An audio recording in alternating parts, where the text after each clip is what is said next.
diamond ring wearing, kiss stealing, wheeling dealing, limousine riding, jet flying, son of a gun, and I'm having a hard time holding these alligators. You're talking to the Rolex wearing, diamond ring wearing, kiss stealing, wheeling dealing, limo jet flying. We Ric Flairing on them niggas. We Ric Flairing on them niggas. You talking to the Rolex wearing, diamond ring wearing, kiss stealing, wheeling dealing, limo jet flying. We Ric Flairing on them niggas. Yeah, we Ric Flairing on them niggas. It's apparent these girls staring. I'm Ric Flairing, gold across my chest. I'm fresh to death, I'm Paul Bearing, not at all scary. When I open like Betty Wops and find to these circles that's going in like a carry shot. Woo! I'm going in like a Mary Pop off that Mary Crop at the top flow at the Marriott. So questioning me is like questioning you. See, we the best dressed, so come and get blessed with the crew. Not one but two, different ways to slaughter your crew. Committed tat across the chest, I guess she blessed with the truth. People want to see them checks, representation of proof. Living through my elders, trying to resonate to the youth. But ain't nothing to get my flash on. Longevity is heavily embedded in my melanin. Layman terms, I last long. My grind repetitive, I'm smoother than real silk. Lyrical cash cow who can't cry for spilled milk. We in here. You're talking to the Rolex wearing, diamond ring wearing, kiss stealing, wheeling dealing, limo jet flying. We Ric Flairing on them niggas.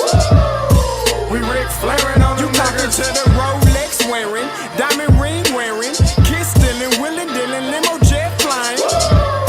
We Ric Flairing on them niggas. We Ric Flairing on them niggas. This ain't no normal situation, this preparation with greatness. Industry full of fakeness, it's really up for the taking. See, life is what happened to you, more so how you take it. Don't get stripped of your knowledge and mentally leave you naked. I like to live otherwise. I'm sorry that I'm fresh to death. I put the polo and apologize. See, black son, we ain't nothing like the mother guys. Quit to socialize, we organize, then we mobilize. Off the deep end like a scuba diver. And no confusion, just keep it pushing like Uber drivers. Business fresh just like a supervisor in a Gucci visor. Can't find a smoother rhymer. You're talking to the Rolex wearing, diamond ring wearing, kiss stealing, wheeling dealing, limo jet flying. We Ric Flairing on them niggas. We Ric Flairing on them niggas. You talking to the Rolex wearing, diamond ring wearing, kiss stealing, wheeling dealing, limo jet flying. We Ric Flairing on them niggas. We Ric Flairing on them niggas.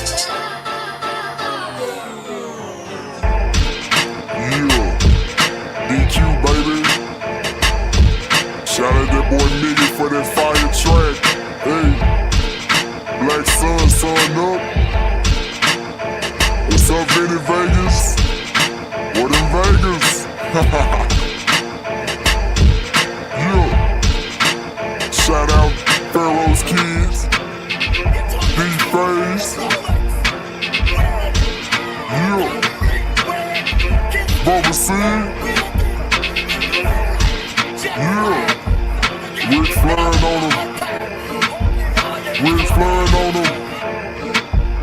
Ric Flairing on them.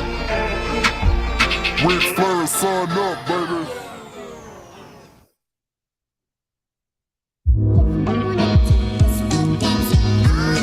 Hey, yo, Scotty, you going crazy for this one. We see what you're doing, we salute you.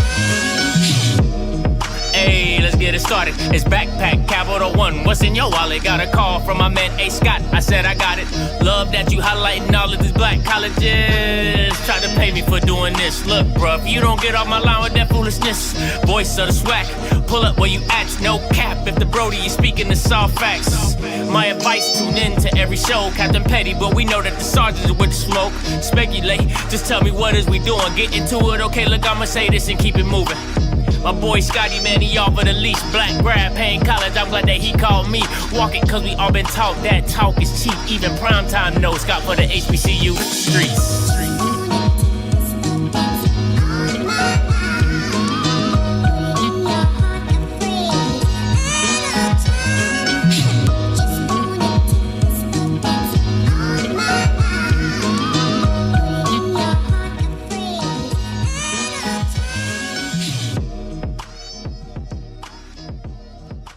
What is going on, everybody? It's your boy Scotty. I'm back in the building again. and you know what it is. You know what it is. It's another episode of the show. All right. So let me. I know what y'all listen.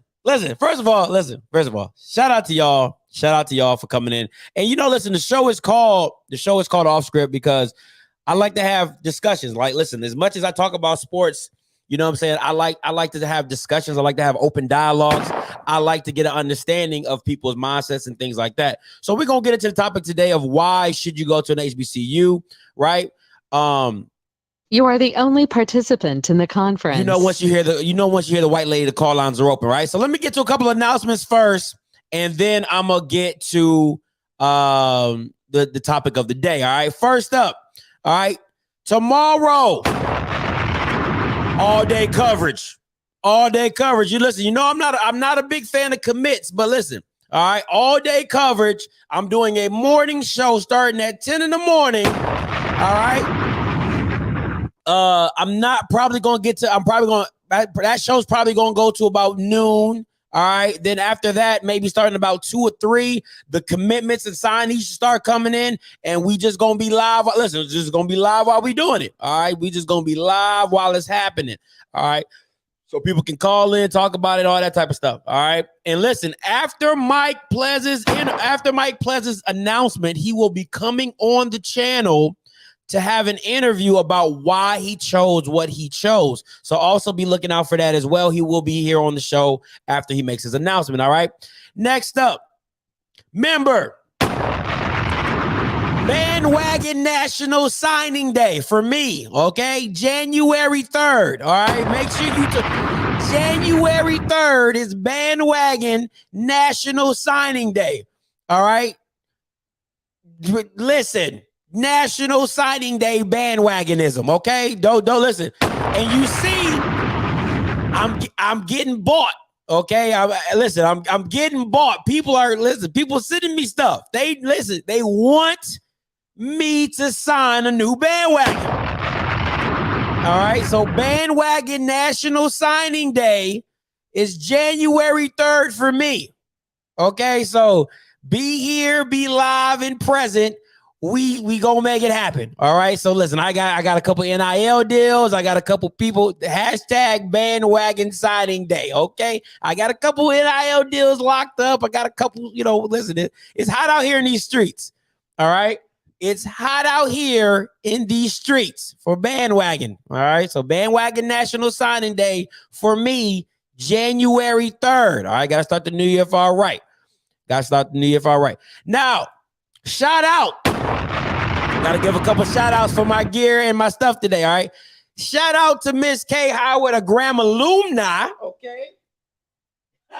Graham alumni. She sent me and my girl this, what is it called, babe?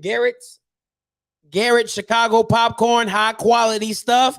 All right. She sent this to us for the Christmas and the holidays. Thank you so much. All right. My girl is about to demolish this by herself because I don't eat this. So she's about to go ham. All right. So if you don't see her for a couple of days, it's because she probably got a stomach ache or something like that. All right. So shout out to Miss K Howard, Graham alumni. Okay. Shout out to you for that. Next up, listen. Shout out to Dr. Lori Wilson. Listen, she's a FAMU alumni, okay? And she sent your boy the hat. She sent your boy the notes in the back. She sent your boy the tea. You know what I'm saying? Listen, she got me. I got the cup.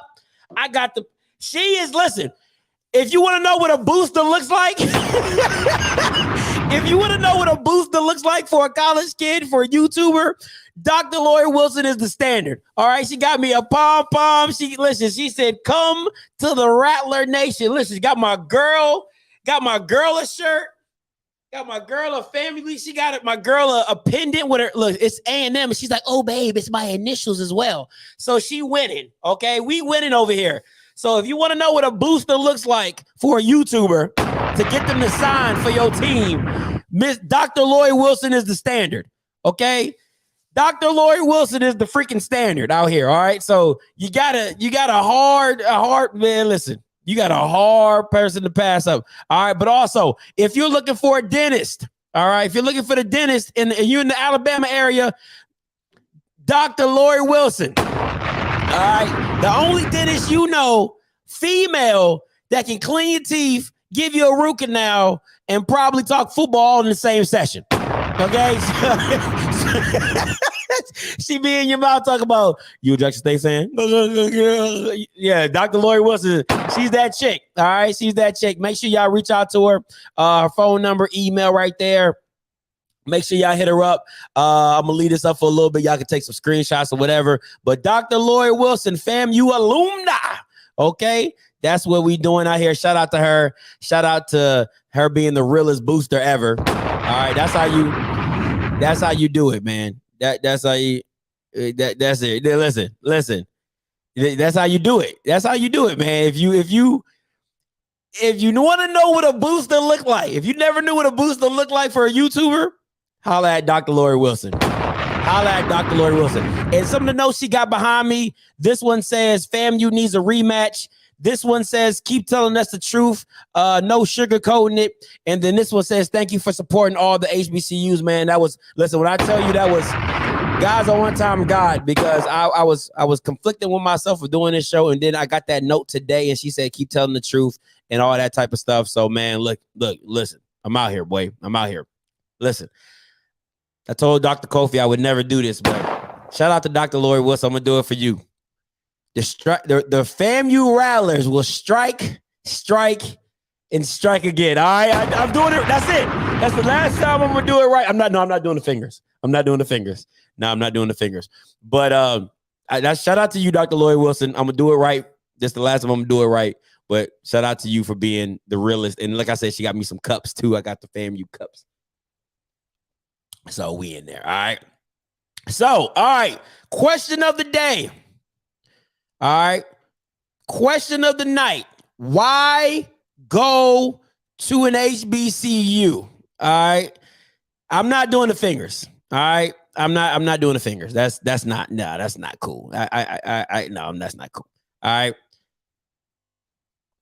Why go to an HBCU? And let me tell you why we need the strikes, guy. I'm not doing the strike. I'm not doing the fingers.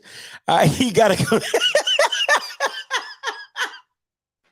I'm not doing the fingers, man. I'm not doing the fingers, man. So, all right. So listen, I'm gonna share with you guys why the topic came to me, right? So I do my shows, and somebody jumped into my comments and he read this, right? This is what he sent me, right? Okay, here we go. This is what he sent me. He says, so now we understand why Scotty thinks the way he thinks about HBCUs and black folks. He don't like to be around his own people. Probably why he left Claflin. But it's okay. We still got love for you, Scotty. Understand. Don't think just because in an HBCU that everyone is the same, bruh. Believe me, just because the enrollment might be over 90% black, we are not all the same. You can find diversity even among all black folk. But hey, I understand your generation, the 90s and early 2000 kids. Probably why you like talking about SWAC sports and you do a great job, but don't like to attend many SWAC events. Just too much black for you. Shaking my head, right? So once again, it's and I appreciated the comment. I got with him in the comments. Trust me, I got with him because I gets with you. But I appreciate the comment. But my thing is this, right? I want to go back to something I've talked about on previous shows, and I've had the same discussion with the spaces, right? The reason that I have a problem with some alumni from HBCUs is how they treat the exclusivity of it, right? And what I mean by that is they make you feel less than because you did not go to an HBCU. They make you feel like you have no opinion on a certain subject because you have not gone to an HBCU. They make you feel as though, you're not black enough because you did not go to an HBCU. So the topic of today of why go to an HBCU is simply just because I need to understand it, because for me being on the outside looking in, why would I go? It's like it's like being a part of a it's like being part of a cult, or I don't want to say cult, that's not good. It's like being a part of a frat, but then looking down on everybody else, even though they're black. Even though they're black, that is a problem. That's something I don't get. Now, people, you can say PWIs do the same thing. They might do it, and I'm not speaking for white people. I'm just telling you what I experience. I'm only talking about what I've experienced, right? From what I've seen from white people, because I've been around a lot of white people and I've been around a lot of black people. From what I've seen from a lot of white people, where they bash each other is by the school, right? They'll bash you. Oh my God, you went to Yale. I went to Princeton. Oh my God. Oh, you went to A&M. I went to UT. Oh my God, like you're trash. Like who goes to Texas A&M? Oh my God, it's all about University of Texas. Hook 'em horns. You went to Texas. I went to TCU. Horn frogs all day. Now they'll do something like that, right? They'll do something like that, but they won't make you an outsider. If I went to an HBCU, they'd be like, oh, HBCU, okay, what tell me more about you. They won't make you feel less than, right? They won't make you feel like, okay, let me clarify.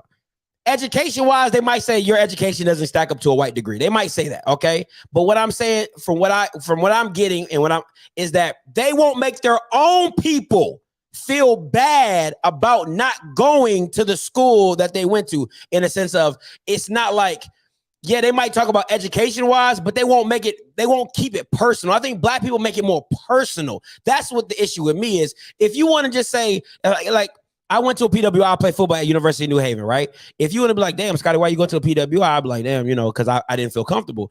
But to be like, you can't talk certain stuff, or you can't do this, or you're not black because I did not go to an HBCU is my issue with what that is. So my problem, my thing is this: you're so HBCU this and HBCU that, but why make black people feel less than because they did not go to an HBCU is my issue. All right.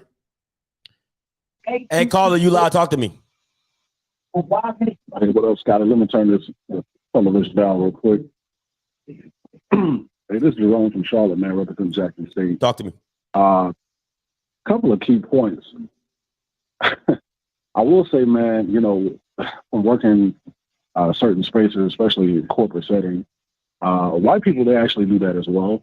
When it comes to the certain type of college they attended. Depending on the space, I've worked with a lot of UNC Chapel Hill alums or Duke alums, and they're definitely going to look down on someone who went to ECU or Appalachian State or something in that regard. So I think it's really universal based on the academic dexterity or reputation of the institution. But as far as HBCUs, man, get into your main question. From what I've seen, a lot of my colleagues, they're actual corporate recruiters. And one of the advantages going to an HBCU is when that company or the department is looking to diversify, they specifically and strategically go to an HBCU to do that, to recruit. And that's one of the advantages that I tell a lot of students who are looking at HBCUs, when they come to your school, they're specifically looking for someone who looks like you to actually diversify their department or their company. As far as Black people looking down, I guess from HBCUs compared to the Black folks who went to PWIs, I think it's kind of a getting back type thing, because for so long, and two roles already, right? But for so long, a lot of Black students at PWIs, they would definitely look down on Black students from HBCUs, even if it starts in high school.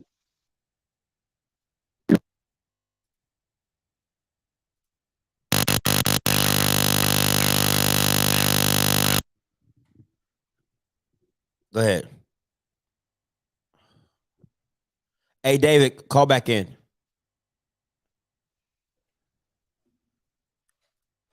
Hold on, I gotta shut the line down, guys. Sorry.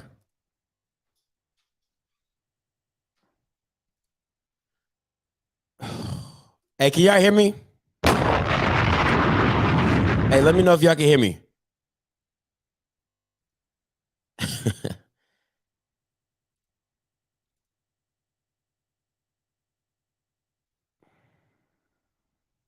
All right. So my bad. All right, hold on, guys.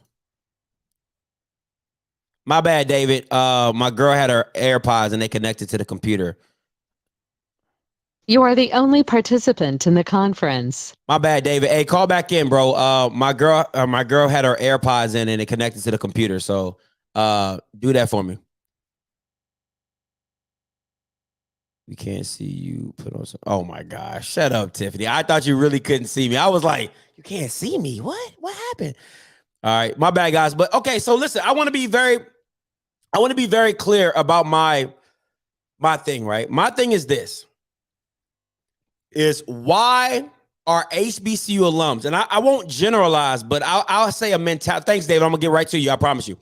I'm gonna say this. Why do HBCU alums look down on other blacks? That's my main focus, right? Is that you treat it like a members only club, which is cool. If that's what you want to do, cool. But the downplay of another black person, or I'm not black enough because I didn't go to an HBCU, is my issue. All right. But we can take it wherever you want to go. It's an open dialogue. I just want to hear the point of view. Hey, David, man, I apologize, man. Go ahead. Hey, no, you're good, man. So let me bring it to you down. So,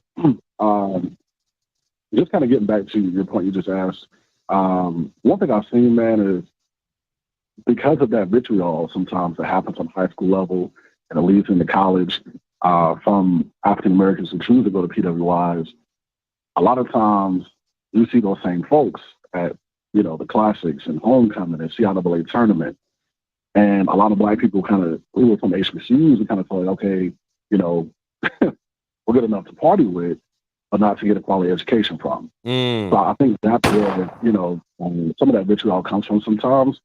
But honestly, man, when you come to, like, let's say I know you're in the Carolinas, you go to CIAA, there's a lot of non-HBCU black people and non-black people who go to CIAA, who go to these classics, and they'll tell you, like, I really wish I would have gone to HBCU, like, because in these spaces that we work in, 9 to 5, Monday through Friday, it's almost like going back home to Wakanda when you have those type of spaces, and they feel right at home. So I'm sorry that anybody ever came at you that way and you felt that way, but I promise you, I can guarantee you the vast majority of HBCU alums and supporters are very inclusive, but I think that there is that small segmentation that kind of it's like a getting back at, you guys feel like you're better enough because you went to white school, but trust me. For the most part, man, we are all inclusive. It's all love.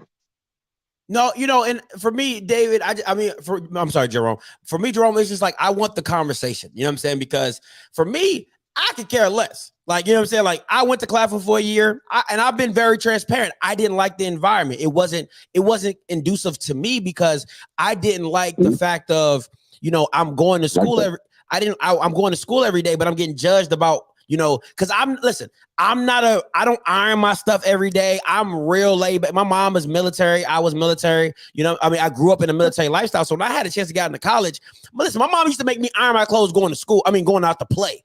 You know what I'm saying? Like, that's how, so now it's like, I don't want to iron nothing. So I had this mindset. I'm just going to chill. Like, I'm just going, but it would be like, oh, yo, like, I would get talked about because I didn't do it this way, or I didn't look this way, or it wasn't a certain way. And that bothered me because I'm like, I don't care about how I look. You know what I'm saying? Like, but it's a fashion show. Bro, it's a fashion show every single day in an HBCU school. And that's just, it wasn't my cup of tea. You know what I'm saying? So. Hey, you know what? I want to piggyback off of that. So, hey, I'm a military brat as well, man. We got stationed at Fort Bragg, and so I get it. I get the culture.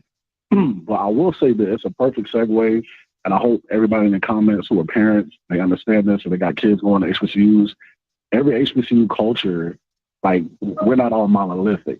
You know what I'm saying? All the cultures at these different schools, vastly different. So let's say Claflin, for example, historically, Claflin has been a very, conservative HBCU. Kind of the same vibe that you're going to get at a Hampton. Yeah. So let's say Jackson State and Howard. Both phenomenal institutions, top research institutions, two totally different cultures. Xavier in New Orleans and A&T, awesome schools, totally different culture. So I tell a lot of the kids that I mentor and their parents, hey man, make sure you do your due diligence when you're looking at these schools to attend, because saying I'm going to HBCU is just, it's not enough. You got to make sure that that specific environment fits your culture. If it's too big, if it's too small, if it's too liberal, too conservative, we all got to do a better job of that. And that goes to PWIs as well. But, I hate that you had that experience at Claflin. I'm very, familiar with the school. It is conservative. A lot of Black kids that come from Long Money typically go to Claflin. But we're not all that way, man. Trust me. No, and you know what? And I'm glad you said that, Jay. I wish I would have had somebody like you as like a high school counselor to kind of give me more of a broad range of an understanding of the different cultures. Because remember, like all I knew was Morgan and Bowie, and I knew my mindset was I'm not staying in Maryland, right? That was my big time factor. I was like, listen, I'm not staying in Maryland. I got to get out of Maryland. So when I had the opportunities to do that, I was like, okay, cool. I'm gonna make this happen. So once I got around certain HBCUs, but I didn't understand the HBCU culture. I didn't grow up in it. I didn't grow up around it. So I didn't understand different pockets of environments. Now, listen, South Carolina State is right across the fence, and it was like ghetto. Man, listen, it was what? Night and day. Them towers, stuff was going down in them towers. It's night and day, but I still didn't understand that there's different aspects of HBCUs all around and different things like that. So I think that's a great point that you brought up. And let me tell you, bro, before I let you go, coming out of high school, out of Fayetteville, I got accepted to a lot of schools. I really, really wanted to go to either Morehouse or Jackson State. And when I began to talk to alums of both of the schools and I began to visit the campuses, I just realized, man, Morehouse, even though it's a great school, it's just not for me, because a lot of these kids, man, that go to these quote unquote Black Ivy League schools like Howard and Hampton and Morehouse and whatnot, they are the sons and daughters of like A or B list celebrities or Black CEOs. And, and though it could probably have made, iron sharpening iron, from what I saw, there was a lot of pretentiousness that just didn't fit my personal culture. You know what I'm saying? So that's why I chose Jackson State. I see Coach Simmons in the comment section saying Black Republican. Listen, I'm not a Republican at all, man, but I totally feel you, man. So hang around some good folks, man, because it's good and bad in both circles. But I appreciate your show, man. Hey, no, appreciate the call, Jay. All right, guys, I got a lot of members on, so I know if you're a member, you're gonna be like, yo, I got about 3 members, all right, so I got to hit up first. So Smash is first. Book, you're next, and then David, you're next, and members, and then Mr. Ford, and then Mr. Crawford. Members. Hey, Smash, you live. Talk to me. So Smash is first. What up, Scotty, man? First of all, this topic needs one of them in-person sit-down roundtable discussions, especially for people like you, Doc. Scott, I knew you was gonna get something like this simply because you wasn't from an HBCU, and I've been trying to tell you all semester, Doc. If that goes along the line of trying to explain how things work at HBCU simply because you haven't been to one. Now, I must say, people trying to shun you because you didn't go to HBCU and make you feel less than is very wrong of them. You know what I'm saying? And at the same time, your title, why go to HBCU, is simply why not. Now, you from the North, and you always say you diverse, but most HBCUs down south, we come from down south. We look at things different. We value the reason why HBCUs were founded, to educate our people. We're not wanted at the PWIs. You know what I'm saying? So when it comes off as a person like you from PWI saying it like that, of course you're gonna get the he don't like Black people. Remember, like I posted in the comment the other night, I said I knew it was coming. You know what I'm saying? Because it's kind of I heard it a lot. Like another thing too, like what boy said. Believe it or not, HBCUs are broke down into classisms too. Like you said, the Ivy League, the Clarks, the Morehouse, and the Spelmans of HBCUs versus the South Carolina State Southern and Grambling. You know what I'm saying? You'd be surprised how they look down on regular HBCUs. And there was a conversation in our Collegiate 100 Black Men meeting one time about how when people starting to get on this HBCU bandwagon, is they always donate money to the ones that you just gotta know. You gotta know about Spelman. You gotta know about Clark and Morehouse. Why you not donating money to Coppin State? Why you not donating money to Virginia Union? You know what I'm saying? It's other HBCUs that just don't get the shine. But it's just a lot, dog. And as far as that fashion show thing that you said, that just goes a part of the culture that we have. You know what I'm saying? Scotty, you may not be from HBCU, we like to look fly. You rock Jordans, you know what I'm saying? So it's just a part of what goes down at HBCUs. But once again, it is wrong of them to like try to shun you that you're not from the HBCU. But I do understand the passion and the grit that comes from somebody who would do it versus somebody who was a PWI. Last thing. PWI black students be worse. They're way worse. They try to act like they don't know what I'm serious, guys. I'm talking about I graduated from an HBCU and I attended a PWI as well, so I can tell you the best of both worlds. The ones like the kids across town at LSU, some of them black kids act like they don't even know what it's like to be black until like we have a Trayvon Martin incident or something. Now they want to rally with us. Nah, they keep that same energy that you had over the folks that they don't even want you. You're just a number over there. You know what I'm saying? So it comes from a passion, dog, and I really could go in detail, but I'm saving what I really want to say because I'm just trying to get the message across. But Scotty, I'm not on the side of the people who do it, but it's just a passion. You got to know why these HBCUs are founded for our people, Scott. As much as people who go to these PWIs, blacks that go to PWIs, you're one of us, but don't act like you're not one of us. That's the worst thing you can do. But that's my time, Scotty. In case you want to have any questions, just hit me up, Doc. But it's a real serious topic that I think that is bigger than just like, why go to HBCU. It should be why not go to HBCU. But that's my time, Scotty. I appreciate it, Smash. Anytime, man. Appreciate the call. No problem, man. All right, let me see 1320. Hey, what's up, Book? Talk to me. Hey, man. Hey, I just got a couple of points real quick. Hey, look, on the categories, right?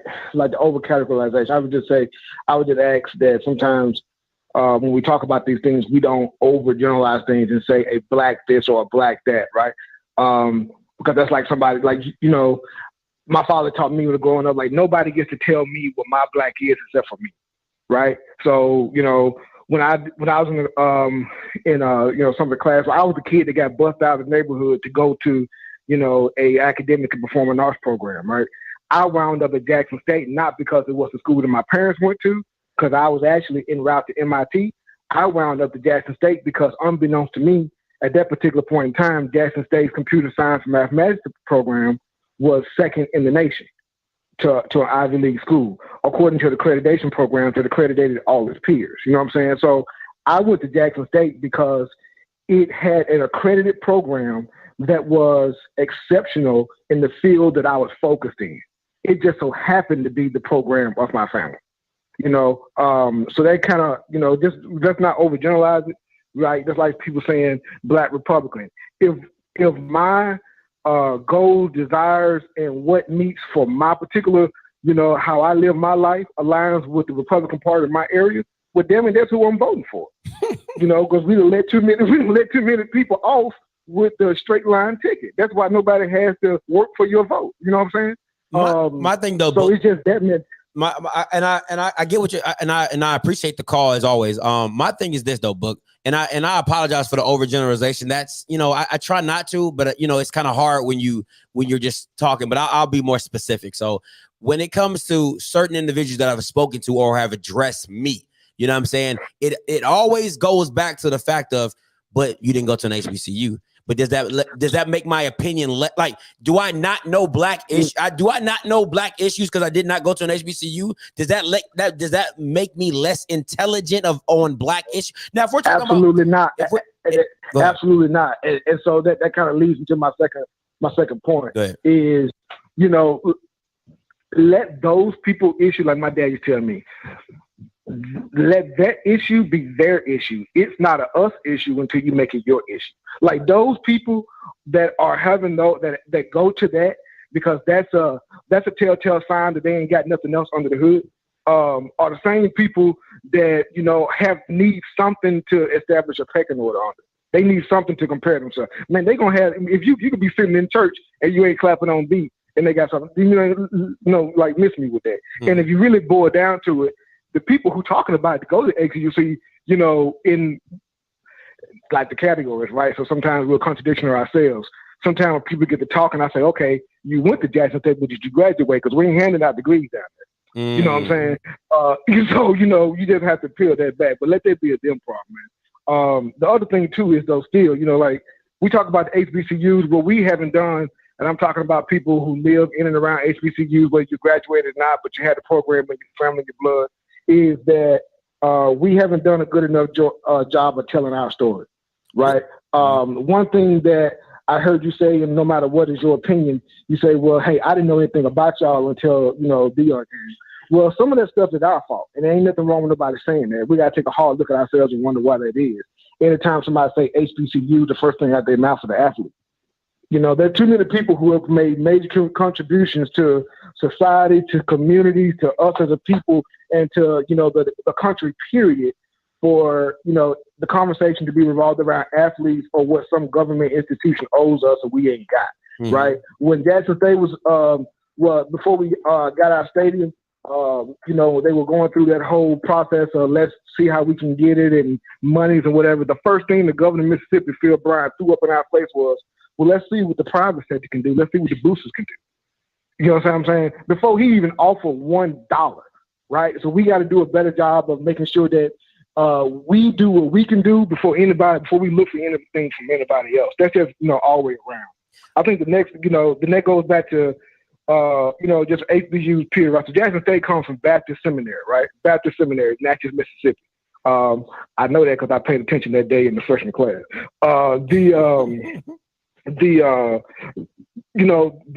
point of that is to say is that anytime you say HBCU in some circles, and I'm in the military, so I got to watch how I say it, but there are African-American officers and professionals who are graduates of other institutions. And when you say HBCU or anything black, is immediately looked at as less than or spoke upon as less than, right? So until I, get with them, when I was younger, I would have something to say. As I got older, I learned that there is no disputing performance, right?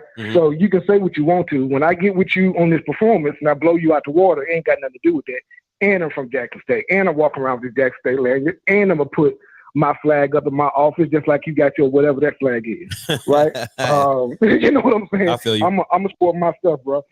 My last little thing, and I'm going to let you ride, man, is, like we talked about HBCU second to none. Now, I got some, some family members out there say, hey, you can go whatever school you want to, but only X institutions get my money. And they mean it from their heart and soul. We kind of don't need to do that. We need to set it for whereas, like I said before, I want you to go to the school that aligns to whatever you want to go to. If you want to be a performance art major, Jackson State ain't the place for you because they don't have, a notable performance art department, even though they have it. Go to the schools that have the department that you need and accredited degrees. Just understand that if all things are equal, there are some schools in there with some people that look like you. And just because somebody looks like you doesn't mean that they are performing less than the standard. They're probably above it, but you got to give them an actual shot, right? So, so self-affirmation is a mug, man. When you see somebody who looks like you doing something above the standard, it means something, and it determines how you think about you. And we just got to understand what that really means. I appreciate it. I know it took a lot of time. No problem, but appreciate the call, man. All right, now. Who's up next? 7428. Hey, what's up, David? Talk to me. What's going on, man? How y'all doing? How you doing tonight, bro? I'm doing good. Talk to me. Oh, man, I'm gonna tell you like this, bro. So I know how you feel as far as, when people question you why you didn't go to an HBCU and instead you went to a PWI. So I graduated from Cedar Hill back in 1997 where it was still all, predominantly white. I chose Jackson State to be different because I had cousins that went to Grambling. I had a cousin with the FAMU, and I had another cousin with the Alcorn, played football. I went to Jackson State. Like I said, I wanted to be different. I want to be different from everybody else. And, being at Jackson basically, taught me, being life lessons, bro. How to overcome a struggle, how to basically be your own person, be your own man, and, guide you through that course. Because when you get out to the real world, the real world is not going to, they don't care what school you went to, they want to know if you are able to be a productive citizen. And so I went to Jackson State for a few years, and then I left to come back home to help my grandmother out. And so I stayed out of school for a couple of years, and I went to Stephen F. Austin in 2006. So, and I can tell you, when I went to Stephen F. Austin, the first person who kind of hit me up was, he's in the chat right now, is Quinn. And, you know, me and him, we always talked about, like, he asked me, like, how was it when you went to Jackson State? I told him, like, you know, I'm telling the truth. Hey, we had our struggles, but, you know, we made the best out of our struggles. You know, we don't consider, you know, people consider us a party school and stuff like that, but I don't think we were a party school, because we were so focused on getting our education that once we finished, you know what I'm saying, once the week was over with, like, we let all that steam out during football season and stuff like that, and we could go party. I used to have people come to me when I was at SFA, like, I don't think you learned anything while you was at Jackson State. And I beg to differ, because I'm like, I know more than what you really think you do, what you really think you know about. It just, you know, just life in general. So, when I left to go back to Jackson State, finish at Jackson State back in 2009, you know, it dawned on me, like, I'm efficient to be with any type of people, Black, white, Hispanic, you know what I'm saying? Dealing with people from different parts of the country, and just instead of being in your own backyard. I feel like going to an HBCU, like I said, it's going to be, it's life changing, and you'll learn more about life going to an HBCU. I like my niece. I got a niece. She wants to go to Prairie View when she graduates next year. I'm not gonna force her to go to Jackson State, but you know, she has her eyes set on Prairie View. So you know, I'm the type of parent, uncle, you know, that wherever they go to school at, my niece and nephew go to school at, and my kids, I'm gonna support them 100%. All right, and let them David, know, like, David. Okay, don't let nobody judge you. David, listen. All right, appreciate the biography. All right, appreciate the call. Woo, Jesus, that was wow. Okay. Hey, caller, you live. Talk to me. Hey, Scotty, how you doing? Good. Talk to me. All right, so I want to put my educational hat on today, and you know you got to qualify yourself for Black people. So I'm not a doctor. I'm a year away. My dissertation topic at the University of Iowa was the exclusion of Africans in United States soccer, and I proved that soccer came from Africa, went to Brazil through enslavement, started by the Catholic Church, and spread throughout the world. But I just want to qualify myself on the things I'm about to say. Go ahead, talk. So first of all, Scotty, I definitely agree with you. I'm from up north too. And you know, like most people up north, it's a melting pot. But Black people know that the only people mess with you is Black people. So I had this similar experience. I went to Duquesne University out of high school. I graduated high school early, so I took a scholarship there. It was racist. So my mom went to A&T, so I transferred to A&T. She grew up in North Carolina, so I was not aware of the ignorance. Like the people from the South, like they think Black people from up north is aliens of some sort.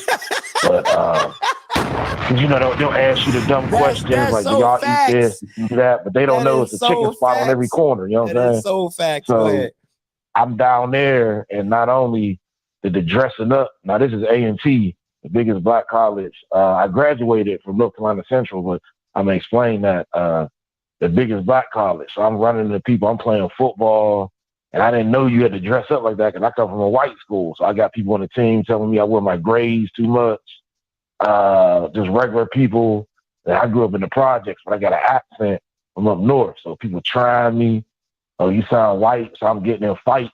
So I end up, you know, knocking somebody out and transferring to North Carolina Central. And then when I got there, I really saw it because I joined the fraternity, and I found out that if you join a fraternity in undergrad, it's quote unquote better at a black school, and the black schools is tougher. So I used to go places and mess people's heads up, and they'd be like, "Where I'm from?" Like, yeah, I'm from Pittsburgh, Pennsylvania. When I walk around the corner, this is before I got hits or whatever. I was a neo. Because once I got hits, they saw my chapter, so no one would bother me. But yeah, so many people, Scotty, I done roughed up, took their clothes, ripped their shirts up, came back with memorabilia just because they thought, because they went to a black school, they tougher than someone else. And this is in the fraternity life. Mm-hmm. So now I'm getting to the point where I had to qualify my education. It's ignorance on both sides due to cognitive dissonance. And the reason I talk about my doctoral degree or doctoral studies is because in that I learned the reason both sides, North and South, suffer from the cognitive dissonance is we look at the world through a false lens when these fictional Abrahamic religions was beat into our ancestors. That kind of warped their minds. So, like, if everybody can take, for example, the movie Gangs of New York, it's a caricature of culture where, the protagonist Bill or antagonist Leonardo DiCaprio's villain was an Englishman, because it was an English country. The English seceded from England, and the Italians, the Jewish people, especially the Irish people who called Negroes of Europe, didn't have their quote unquote white hegemony. So they weren't considered like white. So they was fighting or whatever. Then every group separated, and they had since they were all European, they could use the same religion, but they separated amongst themselves. Then they got that hegemony. We have never done that, so we think the white ice is colder in every situation. Where they have black people go to HBCUs, and they think people that go to the PWIs are sellouts, and you got black people that go to PWIs, got the Oreos, black on the outside, white on the inside. Yeah. I had people tell me that like I said, I graduated from North Carolina Central, and it's right in between Duke and UNC Chapel Hill. So, and then the black people at PWIs always have guilt because they feel bad. Like at Duke on 1040 break, they pay all that money to go to Duke. The black people have a tree they stand under. It's called the Black Tree. So on Wednesdays, on black schools, they serve chicken. So on Chicken Day at North Carolina Central, it'll be everybody there. And then you got the basketball players from Duke in there. Wow. Basketball players from UNC Chapel Hill. It's 10 minutes up the street. They know where it's at, and they're not accepted, where they at. But the reason they're there is, so let me ask you this. Cognitive dissonance. Let me ask you this. Because I know you probably went it real deep, and a lot of people, if you haven't seen Gangs of New York, you know what I'm saying, you probably lost them at Gangs of New York if you haven't seen the movie. Yeah. But my thing is this: I'm gonna ask you this, Coach Harper. Why is it that, and it's going back to what you initially said about when you went down to North Carolina Central and you went down to North Carolina A&T? Why is it that they look like black people have such a disdain? I don't want to generalize. Why do you find individuals within HBCUs that have such a disdain for other blacks that did not attend other HBCUs? That's my biggest issue. And maybe I didn't tell it the right way, but that's my biggest issue, because you got to understand what Dion brings outside eyes, outside the culture eyes. So you're going to get this influx of people that have never either heard about HBCUs, never thought about attending an HBCU, and they just want to be a part of what's going on. But it's so much shunning from the people that are in the culture, from the outside people that are trying to get in, that it's just like, it makes you, to me, it's like, what, why? Like, that's my biggest issue, is like, why? You know what I'm saying? So I can answer that, and I can answer it with MEAC and SWAC hours. Like I said, I graduated from North Carolina Central.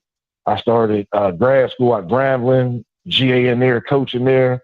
I coached at Mississippi Valley as well. So I have SWAC hours. It's a slave mentality. The biggest thing is the people from the South think differently about the people from the North, like they left them or something, like you're less than. Like I said, my experiences, your experiences everybody up north know that no other race is messing with them. It's blatant racism. But people in the South think their experience trumps Black people's experiences from other parts of the country. And since they're not from the South, like I said, the SWAC is a micro impression of the South. And the South feels, they bigger, tougher, and badder. But like you said, people up north living on top of each other in apartment buildings. I've been jumped, stabbed before I went to college. I used to laugh at the folks. They be trying to act tough and hard. Their parents pick them up in an SUV. I took the Greyhound to school. You know what I'm saying? So it's just a mentality. It's a mindset. And again, it's warped due to a cognitive dissonance. Seeing something you think you are, but you're really not. And that's due to the false religion that was beat into us. And like I said, that's from a terminal degree level, not some street corner, not YouTube. I can give you references. I sat in school, and it wasn't my intention to learn this, but it happened. And then when you look at it, Scotty, if you look at how Black people in the South have disdain, and like I said, you know the crazy questions they ask. Well, do y'all eat this? Do y'all eat grits? Do y'all eat fried chicken? And I always tell them, man, we got the same boats. My people just ran. They act like it's a different country. You know what I'm saying? Yeah. But hey, Coach Harp, I gotta let you go, man. But the culture, the food is the same, everything. But they don't understand that because the South is very insulated. Like most people say, the South, like up north, is 2021, and the South is still in the 85 or 1990 because of the mentality. Like when I'll tell you something, Scotty. When I was at Grambling, I was sitting on the plot with the bruh, and one of the bruhs that I looked at him, I thought he was playing. He was like, man, the South starts in South Carolina. I said, why? He said, that's where the SEC starts. And I'm like, yo, Baltimore was a slave state. Baltimore is the South. Maryland is the South. No, the South starts in South Carolina. I'm like, they don't think Maryland and DC or Virginia is the South. Yeah, it is the South. Like there's a lot of people, you know what I'm saying? No, I so trust me, it's I a mindset. And you know that too, because you from up north. And you know the crazy stuff they ask you. Like I said, and you Black too. Yeah, it is what it is. But hey, appreciate the call, Coach Hart. No problem. All right, let me get to. Like I said, hey, what's up, Ron? Talk to me. Hey, Scotty, man. Check your background now. Yeah. Okay, I turned it up. Yeah, man, this is an interesting discussion. So I'm gonna give you a little brief. I'm gonna give you my little brief journey. I started at Alabama A&M, stayed up there for a semester. Crabbed the band, did all that, marched in the Magic City class, did the whole fall thing. Got home sick, or really love sick. I was, chasing the girl back in Birmingham. So I had to come back to Birmingham, started attending UAB, actually graduated from UAB. So started at Alabama and had that experience, and then I actually ended up graduating from UAB and played fraternity at UAB. And interesting enough, my fraternity chapter in Birmingham at UAB, some of the brothers in the chapter had the mindset, okay, well, you come from a Black school, so you think it's easy. So, they had a chip on their shoulder just concerning the pledge process. And another point I was thinking about too, Scotty, is have you ever noticed this? Like I'm in Alabama and you have a lot of Alabama fans. Alabama fans never are exclusive. They embrace everybody. Half Alabama fans never been to the city of Tuscaloosa. I've never been to the University of Alabama. I got Alabama friends. I got Alabama friends from the state of Washington. Like the state of Washington. Like, bro, you have never even stepped foot in Alabama, but you got Roll Tide on. Like, what are we doing? What are we doing? Exactly. And that's my point. But HBCUs tend to be more exclusive. Some alumni of HBCUs tend to be exclusive. And I've always wondered about that because I caught a little of that, even though for the most part, once I graduated from UAB, my heart was always with A&M. I never really connected to UAB outside of my fraternity chapter. All my connections, all my emotions, all my money is with A&M. Even though I didn't graduate, I'm from A&M. But some of the people at A&M did kind of like have that shun thing, like, why you left us and went there and graduated?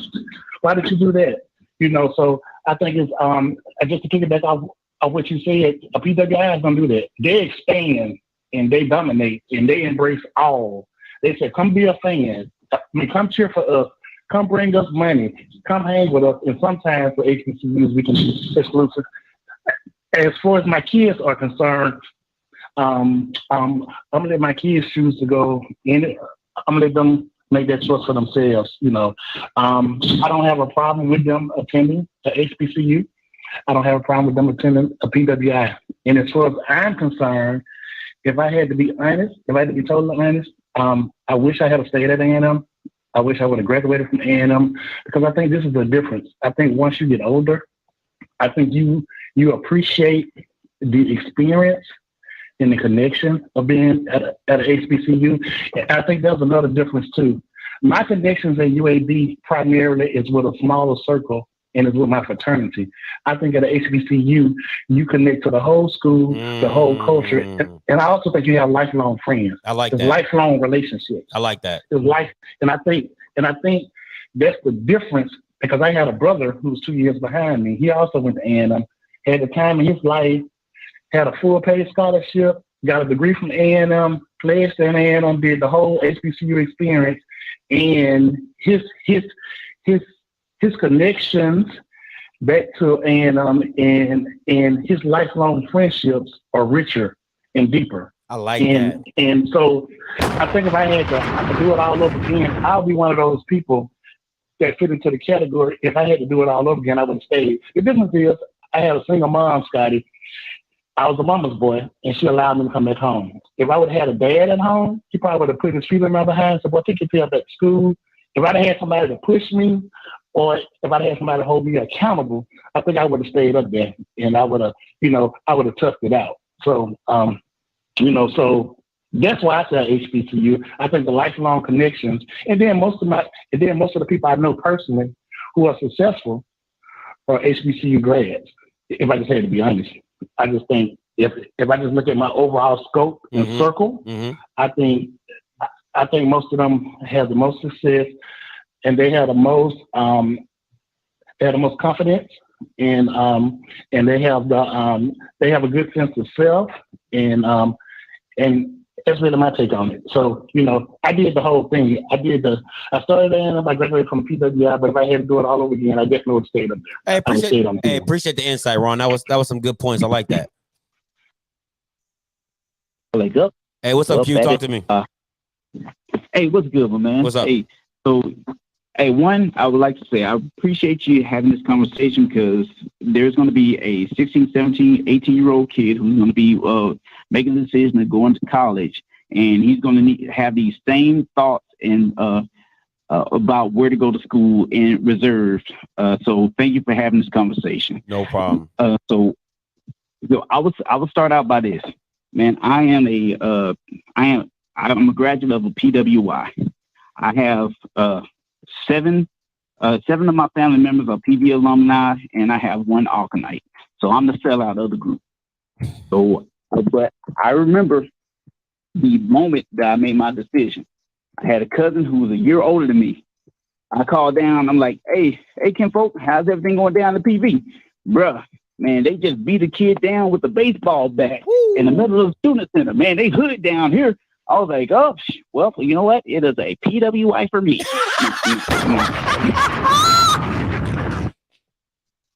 No. So, but real talk.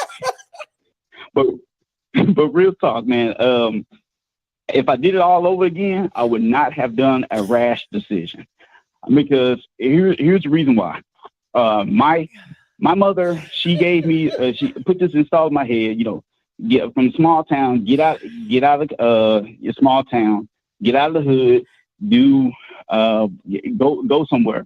And basically, so in my thought process, I connected 1 and 2 was me going to, and that snapped my 18-year-old mindset, was me going to their to PV with my cousin, and that situation just happened, was not taking me outside of my current situation, which that is a false narrative. Now, the reason I would say there's people, places, and things, no matter where you go. If you go to a PWI, if you go to a HBCU, or wherever you go, if you hang around the same people, you go around the same places, you're going to start doing the same things. So that's not So that does nothing to do with what college that you go to.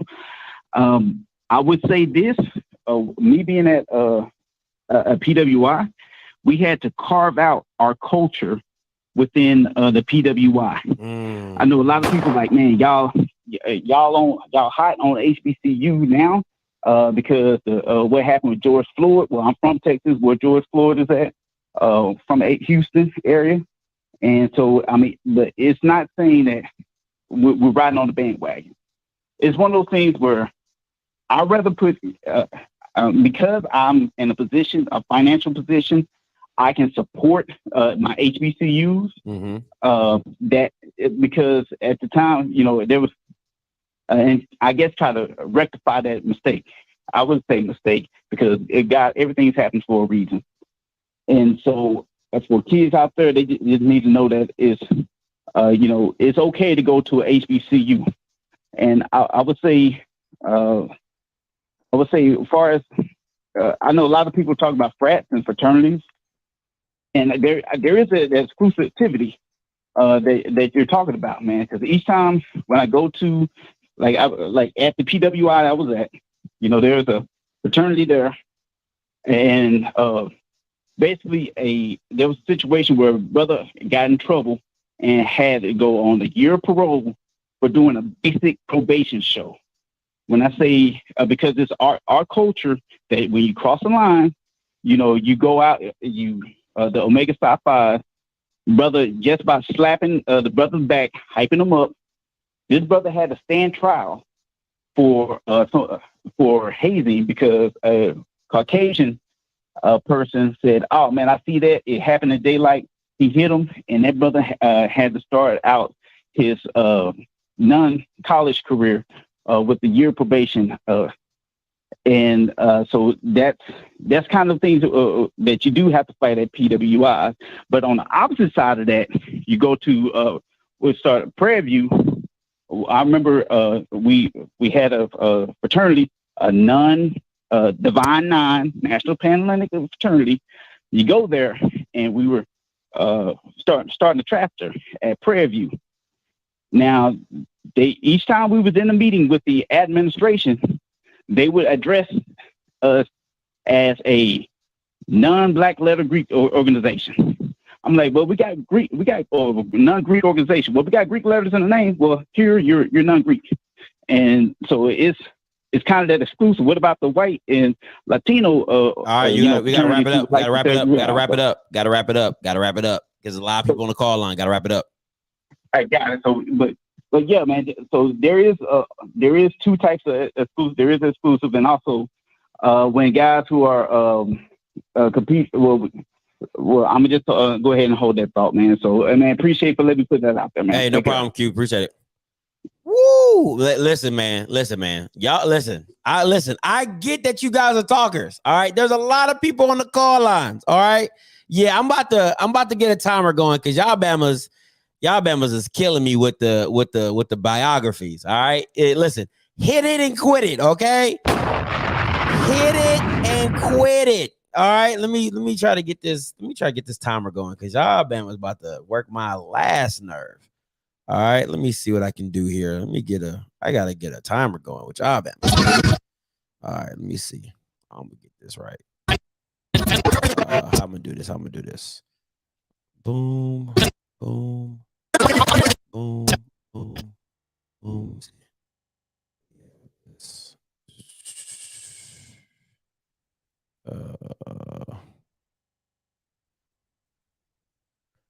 All right. So I'm gonna get a timer. I'm gonna start putting y'all Bamas on timers, man. Cause y'all Bamas, boy, y'all out here acting like we just got like it's a Saturday night. Like Bamas don't got work in the morning. Like, you know, I don't got work in the morning, but God, dog, y'all Bamas is too much. All right, I'm gonna let Mr. Ford go because he's usually long-winded before I hit this timer up. Hey, what's up, Mr. Ford? Talk to me. You know, listen.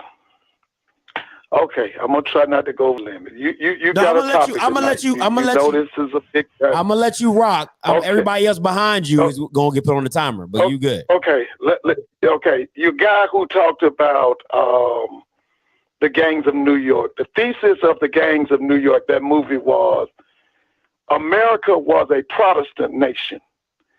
The Irish who were coming in, they were Catholics.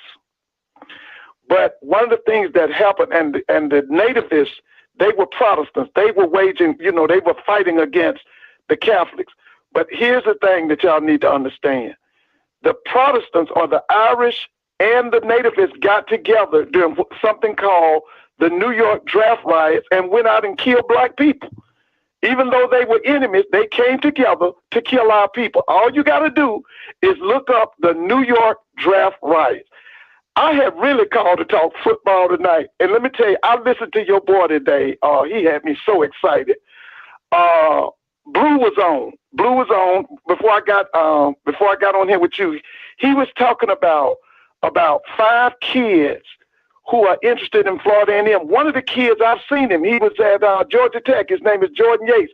I think Jordan would be great. He also talked about a kid that's he was at South Alabama. He was talking about the kid is from Griffin, Georgia. He was talking about that kid is interested in Florida A&M. But I was just so happy. But listen, this topic tonight is so heavy. I'm going to say this, and I'm going to hit it and quit it, like you and James Brown say, hit it and quit it. Listen, my granddaddy told me when I was a little boy that white people hated us and that they were waging a war against us.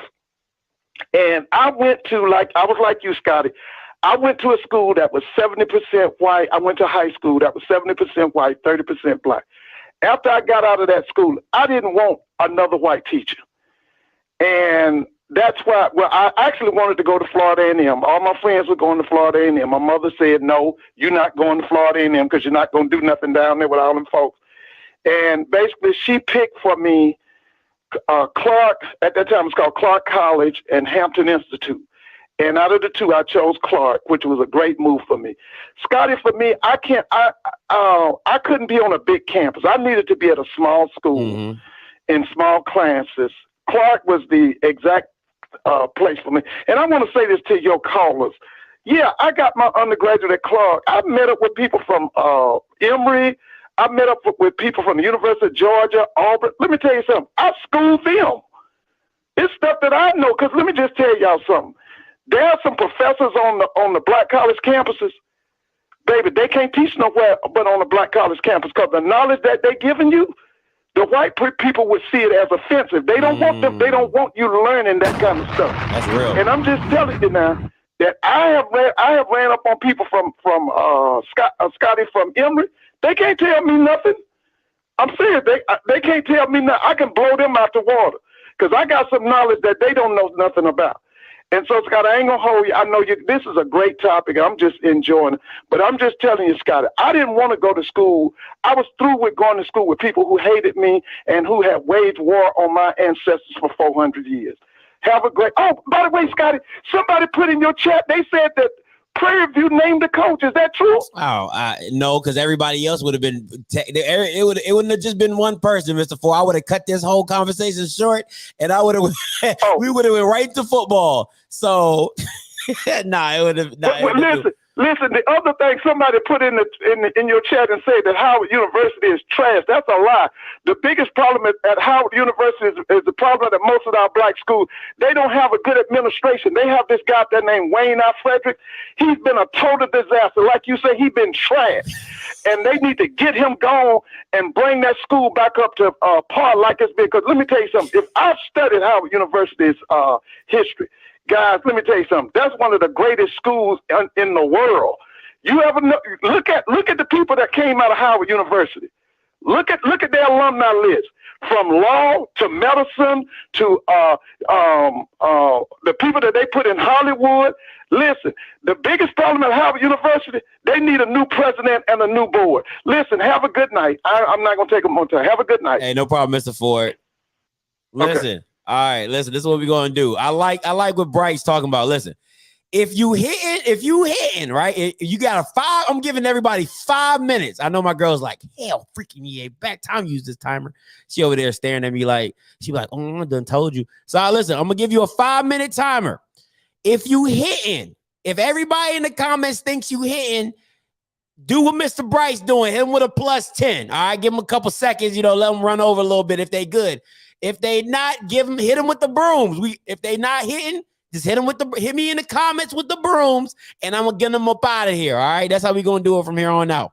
Cause y'all Bamas be out here y'all just think it's out here like it's like I'm Oprah Winfrey or something like I'm Dr. Phil. I'm not Dr. Phil. Okay, look, come on, man. You gotta. All right, let's get this going. All right, let's get this going. If there's a member on here currently, I don't see any members currently. But I think is this Dr. Wilson? Hey, it is. What's up, Doctor? You know, I'm gonna let you ride because you done hooked your boy up. So I gotta let you ride. How are you? I'm good. Thank you for the gear. You see me rocking that. I love this hat. Now, this hat is official. Okay, this hat is official. Appreciate you. Well, I'm so glad that you were able to receive it. I mean, I sent that stuff. I mean, the post office is trash, isn't it? Oh, man. Snail mail. About a month ago. So I'm glad that you were able to give it. But I wanted to call in to tell you thank you so much for the shout out, but also give some perspective of your topic. Go ahead. I think it's great. I'm so glad that you put it out there. I apologize to you if you had that experience. No, not all HBCUs are alike. I went to 2 HBCUs. Undergrad was FAMU, and my medical school was the HBCU Meharry. And then I went to 2 PWIs. Now, for me, especially FAMU, I went there when I was 17 years of age in the 80s. It molded me. That school, FAMU, made me the woman that I am today. Because I got there, I was 17.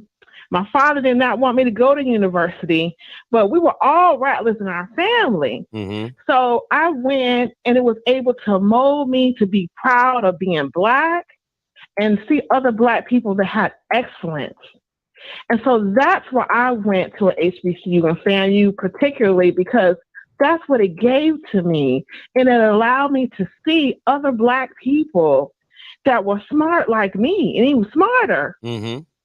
And it gave me the opportunity to see that because when my father is military, and I went to a white high school, and all the honor classes that I was taking, I was the only Black person in there. And I'm going to tell you the truth, Scotty. White people don't know what to say to Black folks. Do you hear what I'm saying? So most of the time they say the wrong damn thing.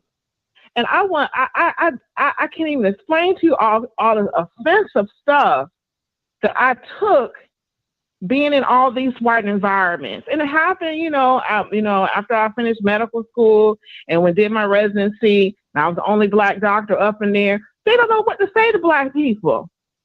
And they always say the wrong damn thing. So it's best for you to be molded in your ethnicity and the greatness of our race initially, so you can have that, the full armor of God on. Because they're going to say some crazy shit to you that if you didn't have that, hold on. If you don't have that foundation, you'll be angry all the time. Hold on, Doc. If you did you just say the full armor of God, and then you say they say some shit to you like, come on, you can't put those in the same sentence. I'm just saying that's what FAMU allowed me to figure out who I was. Funny. And how important I was, and gave me the love that I needed. So when I went out there and became into all these white spaces that I'm in now, I have that foundation. And so what I'm saying is that I think that the first caller that you had that said that why not, that is the question. And, I want to encourage you. I think you're awesome. And I think, Miss OFFScript is awesome too. I want y'all to think about that. And when you want to come to Tallahassee, you need to let me know. I surely will. I'm going to set it out for you so y'all can see what HBCU grad will do, alumni will do, and will give you the honor that you deserve and treat you like you want a part of the family. That's what's up. Hey, Doc, before I let you go, I got two things. One, I don't know if you saw the beginning where I said, you know, if you want to know what a booster looks like for a YouTuber, definitely shout out to Dr. Lloyd. I'm telling you guys, if y'all would have seen this gift package, I mean, she had all type of stuff in there. I was like, man, listen, if buying a person was an image, Dr. Lloyd Wilson, you set the standard. And then the next, because you know I got my national bandwagon signing day, January 3rd. So listen, you know, your FAMU is definitely in the running. Definitely in the running. So, but I'm serious. So let me know. And if when y'all want to come to Tallahassee, we'll do something for you. We'll get it straight for y'all so y'all can have a good time. No problem. Last question before somebody asked, he said, what did you have to overcome being a Black woman in the medical field? Somebody had that question for you. Oh gosh, so much. Just stupid questions. Like I remember I was doing my first rotation in oral surgery, and it was over at I did my residency in Miami. And I was at University of Miami Medical School, and it was at Jackson Memorial Hospital. And I remember I was doing my first rotation as a new graduated doctor, and I was in the residence room, you know, where all the residents would come in, and all of them were white men. And I remember one of the residents, he was a second year. He told me, Dr. Wilson, if you're going to get you a Black man, you need to make sure you get a good one, because you'll see from here, all of them got AIDS. Whoa. Told me that. And so at the time, I'm not the woman. I mean, I was young doctor, not the seasoned one that I am now. I didn't know what to say. So I didn't say nothing. But I knew that shit wasn't true, because you know, I had experience with being around other Black people, and I remember that. And there's so much, like I said, they don't know what to say to us, so sometimes they say the wrong damn thing.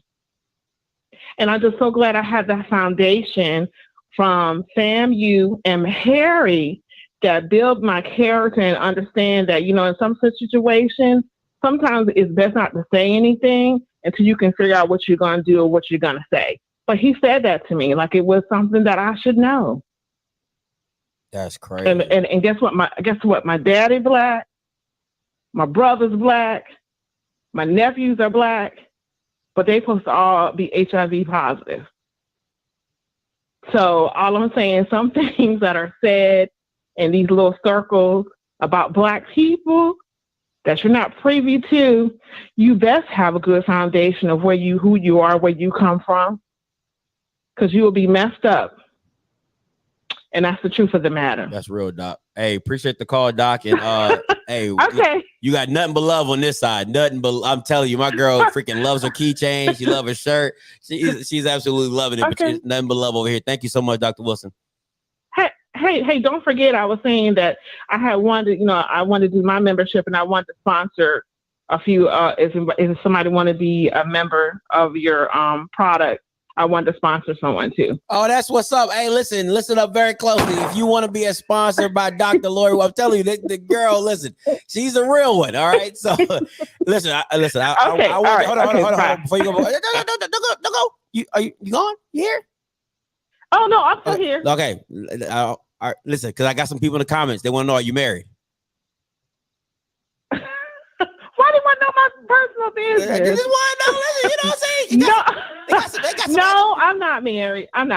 I am happily divorced. Happily, she said she is happily divorced. Listen, you better take your butt down to let me see what the address is. 3050 McGee Road, Montgomery, Alabama. Y'all better go get you one. You better go get your teeth clean and then go get you one. All right, go get you a nice FAMU educated graduated woman. Thank you so much, Dr. Wilson. Okay, all right. Okay, no cool. Bye. Listen, boy, listen, I'm trying to help y'all out, man. I'm trying to help y'all out, boy. Y'all better take y'all butt down to Montgomery, get your teeth clean, and get you a doc. You know, you see Irvin? He said I'm on my way. Y'all better go get you one. Y'all better go get you one. All right, you better go get you one. Hey, calling you live. Talk to me. Hey, what's going on with you, Scotty? This is Ty from the DMV. What's your DMV? I'm out of lane now. Good with me. All right, I'm about to put the timer on you, so you better get it going. Let's get it. Hit it. Nah, you good, man. I'm gonna hit it and quit it. So I'm a proud Hamptonian, went to Hampton University. I'll say a few things. I don't often call in on the show, but this was a topic that's near and dear to my heart. A few of the reasons that I think students should go to HBCUs. One, it's just an opportunity for you to be around your people. So I often say that there are no Black students at HBCUs. And clearly there's Black students at HBCUs, but what I mean by that is you really have an opportunity where you can be more than your Blackness, right? So my wife, she went to Cornell University, it's an Ivy League school in upstate New York.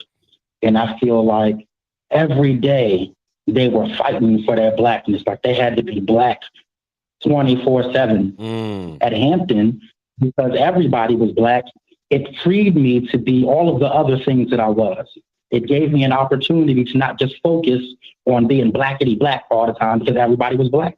You know, what I tell students when I talk to them is if you're 6'8", people naturally assume you're going to play basketball. But if you go to a school where everybody's 6'8", then they don't have that same expectation of you. Maybe you want to be a painter. Maybe you want to be an engineer, but it frees you to be able to be more than just the color of your skin. Secondly, and then I'll leave, I met my lifelong friends while I was at Hampton. In fact, they just left my house yesterday. Every year we get together and we have a Friendsgiving. So people flew in from New York, from DC, because I'm in Atlanta now, from North Carolina. One of my friends lives in Hong Kong, right? Oh, wow. Came in.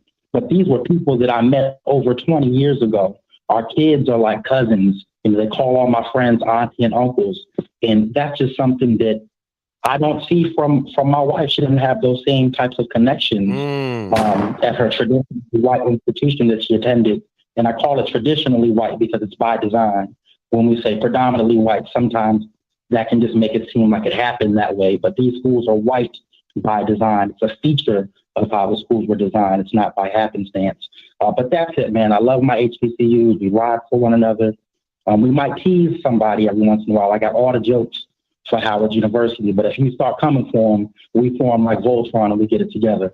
So I love my HBCUs, all 105 of them.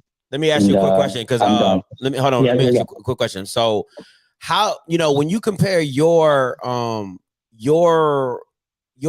experience with your wife's experience, what are some of the big differences? I mean, outside, because I know you said the lifelong friends, but are there things that your wife discussed, like, hey, I wish I would have done at my school, or hey, I wish, you know, this would have happened when I was there? Oh, absolutely. Right. If she was up here right now, I'd ask her how many times she's been to homecoming at Cornell. Never. How many times has she been to Hampton homecoming? Every year. In fact, she'll go to homecoming without me. When she gets on the yard, she got her own group of friends that don't have nothing to do with me. They think she went to Hampton. That's real. That's real. I can rock with that. I can rock with that. Uh-oh. Did it close out on me? My bad, Mr. I don't know if that was me or you. But I got a lot of people on the call line. So listen, this timer is about to be ticking away. All right. I'm setting y'all Bamas up. Let me see. Hey, caller, you live. Talk to me. Yo, what's up, Scotty, man? It's Chris, man. Talk to me. It's been a minute since I called into your show. But anyway, man, I just want to give you the real PWI perspective. I graduated from the University of Mississippi. I have both my bachelor's and my master's from there. But I just want to say, man, like, you know, if you went to a PWI and you got discriminated against, I'm sorry, you know, that's too bad. But you know, not all of them are Black, and you know, I like what Dion is doing down at Jackson State, and you know, the way he's taking this program, where HBCUs have come up and where they will continue to come up is big, as far as, you know, just like the recruiting and everything like that. But on the real side, like, you know, going to a PWI and graduating from a PWI, I done seen the handshakes go from $100 to $1,000 to those recruits, and this is NIL. NIL is a new thing, but college sports and professional sports has been the same to me for a long time. I really can't see the difference. I mean, the only difference is, you know, some going to class and some in the NFL they not, but you got to compete. And the only way that I feel like, you know, HBCUs can really get on that level and compete, man, is just like FAMU went to the NCAA playoffs in football and stuff like that. Like, you know, I feel like the Celebration Bowl should be cut out, and all whoever wins the SWAC should go to the. Boy, I got to let you go. What are you talking about?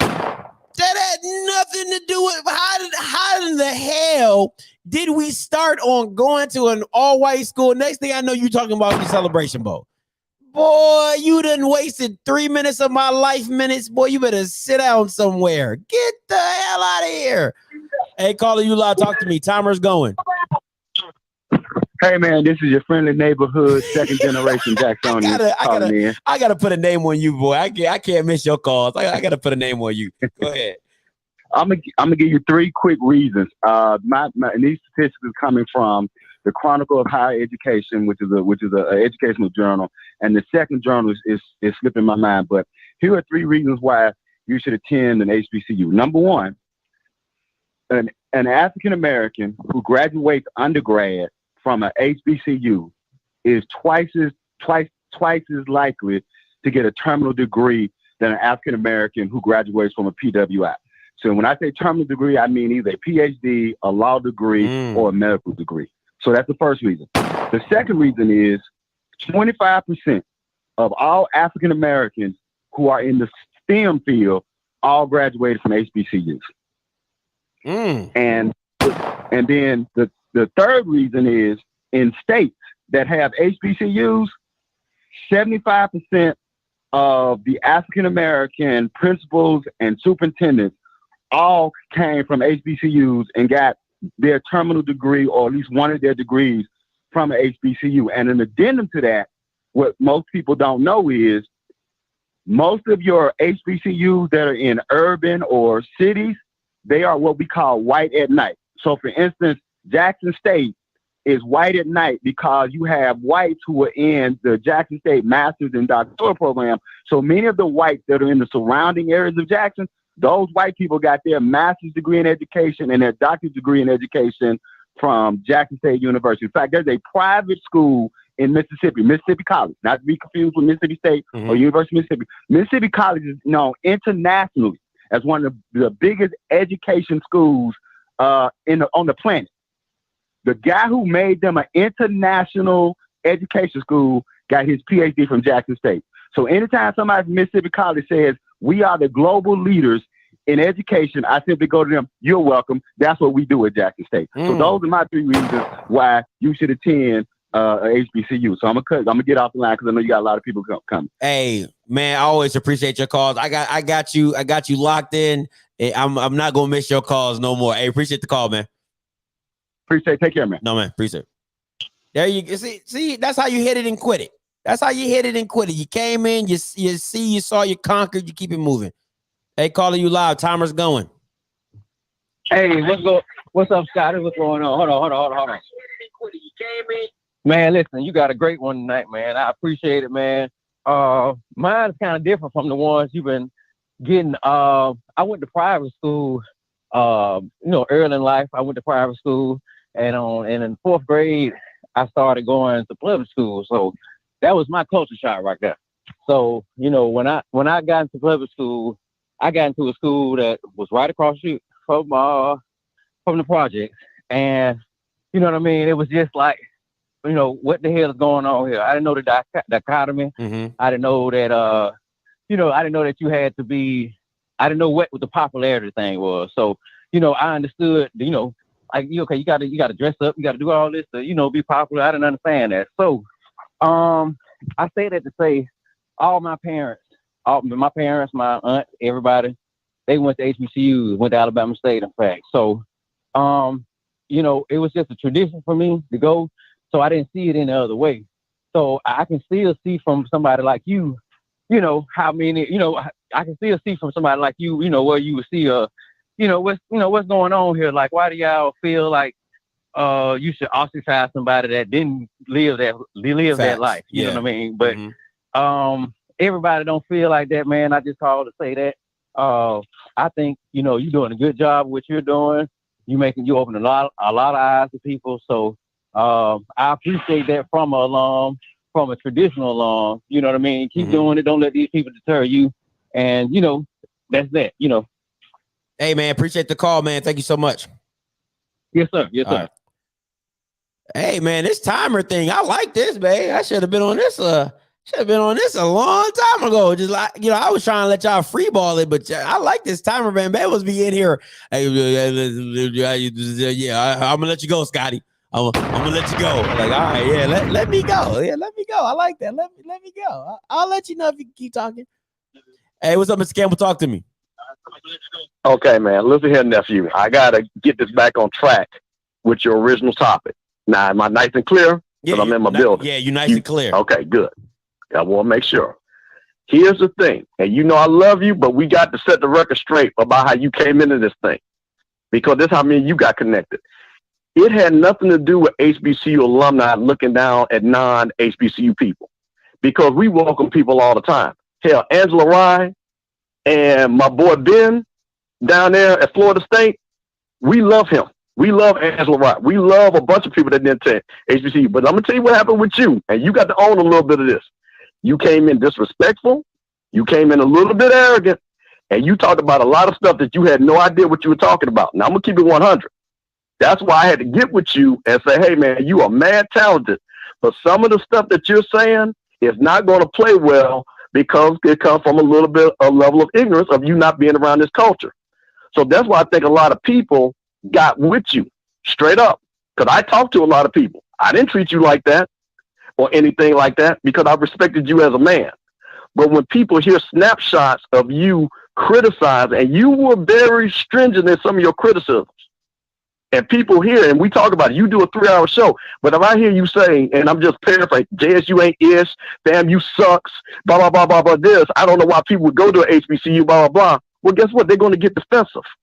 Because just like my fellow alumni, we produce greatness. That's what we produce. So it doesn't matter where you come from. Dude, I went to FAMU. You know how many people I got that are from Oxon Hill, Montgomery County, PG, that went to FAMU? I'm from DC. All of them my boys. And we all came together as freshmen. I was the freshman class president. I was from Mississippi. And people from Miami and all over both, because we were all cool. Because we all come together. Now, let me tell you the difference with the PWIs. When you people say rooting for Alabama and Ohio, you know what they're rooting for? Just like a pro football team. They ain't rooting for Alabama the school, because Alabama the school will not let some of them in, but they'll let the football players in. Because you go ask that girl that tried to pledge the white sorority, and her daddy was a judge down in Alabama, was on the board of trustees, and they told her black behind, get up out of there. See, that's real talk. I dated girls that PWIs, Wisconsin, Florida State. You ask them, do they go back to their homecomings? When Wisconsin was in the Final Four, I was right in Atlanta at a sports bar. Wisconsin alumni all over. I said, why don't you go over there with your alumni? Go over there with those folks. They didn't welcome her. She said, no, I'm going to hang out over here with y'all with the FAMU folks. But I said, you went to Wisconsin. Because you know what? They go to school there. We get a family at a HBCU. See, that's the big difference. My girl that went to Florida State, she don't go to Florida State homecoming, but she go to FAMU homecoming because it's family. You look at these people in the chat. I went to FAMU. We talk trash all types of ways. But you know what some of these people did in this chat? I got a deal with the Lakers, as you know. They went and retweeted it. My man Swag Fans or somebody else, they retweeted it because they knew I was an HBCU guy and they supported me. That is the thing. So that's what the deal is. So some of that you got to take on yourself, because when you came in hot with your guns blazing. And people had to check you up. You got to own that. Listen, I know everything that I've ever said. Most of everything, about 90% of everything. And most of the time, if I ever say, yo, it's trash, the football is trash. I said the swag football is trash, and it was. And I stand on that. I stand on it. No. But see, that's what I'm saying. We're not. See, no. That's what I'm trying to tell you. It wasn't that per se. It's just like somebody said. You can say something is bad. It's just like, I can say, hey, Scotty, you're not looking good today. Or I can say, that shit looks ugly as hell. Some of that, people are going to take offense to that. And again, it was something, bro, like I said, we're not going to rehash, but I'm just telling you what you're talking about. I want to clarify that because, look, I'm an HBCU alum. You're my guy. I talk to you every other day. And it has nothing to do with non-HBCU. I like you as a man. I respect you as a man. I'm a full supporter of this channel, and I will check mofos, and you know it. I check mofos all the time because I'm not going to let anybody lie on you because I know what kind of man you are. I know what kind of woman your girlfriend is. Y'all good people. But you have to sit back and understand where you come. You've grown a lot, brother. You have grown a lot. You are not the same guy that was totally clueless of the culture. Because you do have to understand the culture. Because we are the culture. I don't have to quote my man, just quoted all that. Bro, you guys said we produce greatness. That's what we do. We don't have to impress anybody. Because that's what we already are. We are greatness at all these schools. So I don't need to go. So yeah, somebody might have a bad experience where, people dressed up. Yeah, it's fashion shows at different schools. But guess what? Down in Jackson State at FAMU, you got folks on the Orange Grove that didn't have no money and only had one pair of pants. Mm-hmm. We are raising money right now for our homeless students. You think they care about graduating? You think them folks from the Mississippi Delta care about fashion shows? They're trying to change the trajectory of their families' lives, bro. That is what this is all about because that's where it starts. And like I tell, and I'm gonna say this, and then I'm gonna get off. But this is the reason why I love Jackson State. And I tell people this: my granddad is from Wiggins, Mississippi, and they couldn't read nor write. Forget doing lumber. And his dad was like, "One of y'all got to get educated because I'm gonna kill somebody down here." And he went to Jackson State. That changed the whole trajectory of my family. Everybody in my family is educated because of one man going to Jackson State. You think he could go to Ole Miss? You think he could go to Mississippi State or Southern Miss? In 1938? No, sir. But there is greatness because of Jackson State in my family. So that's why I tell you what, you get on one of these YouTube channels and you start talking about Alabama and say what you say and see how that YouTube channel will not grow and what they would try to do to you. One thing about you, we might not like you, but we damn sure going to defend you. And we're going to defend you every day because you are our brother and you support HBCUs. That's why I support you. I don't care if you went to no HBCU or not. I care that you're doing great content. So all of us can get on here and do what we're doing. Talk about sports. You know what I really like? I like the fact that you quoted somebody, yo, the dude is coming to Bethune-Cookman. This dude is going to Jackson State. We didn't have that 2 years ago. We got that because of you. So I'm going to have your back.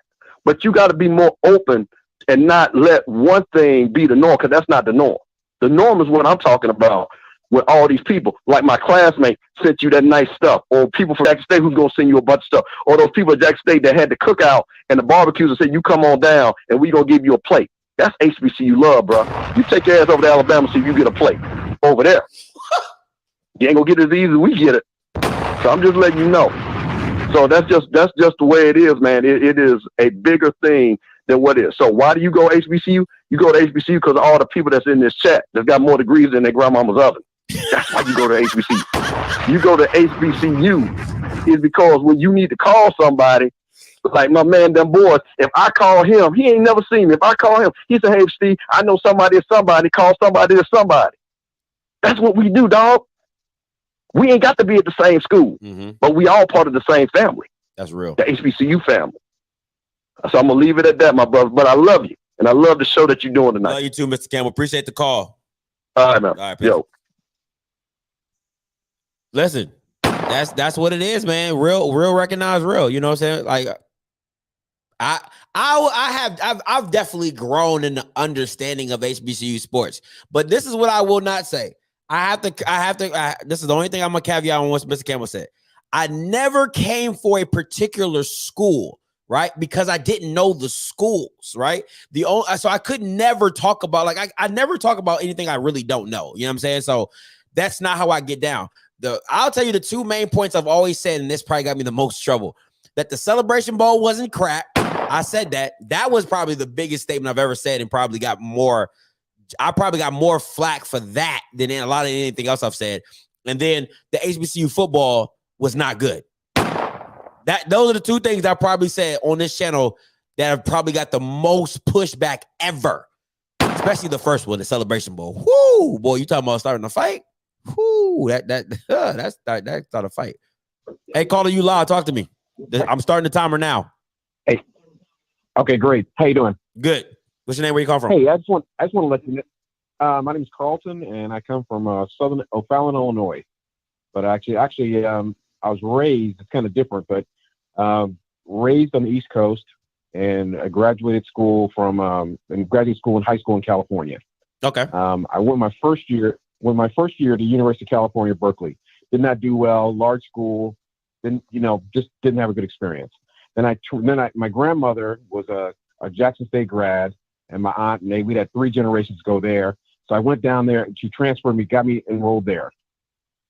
First semester, hated it, but then after the next semester, I started warming up, and eventually I loved it. And it's just been a great experience for me, great experience for anybody, I would say, to go. And just, I'd say, even though, like, people talked about me because they said I talked white, like they said my accent, because I'm not from down south. And even though my family's from the Mississippi, but I didn't grow up in Mississippi, so I don't have the same accent as everyone else. But just talking to my girlfriend, her family, she's from New Jersey. Okay. And she's a doctor. She went to University of Michigan, and she went to undergrad and grad school there. But just the whole experience of asking her, like, just how did she get along with anybody at school? She didn't really know the people, didn't really experience the people.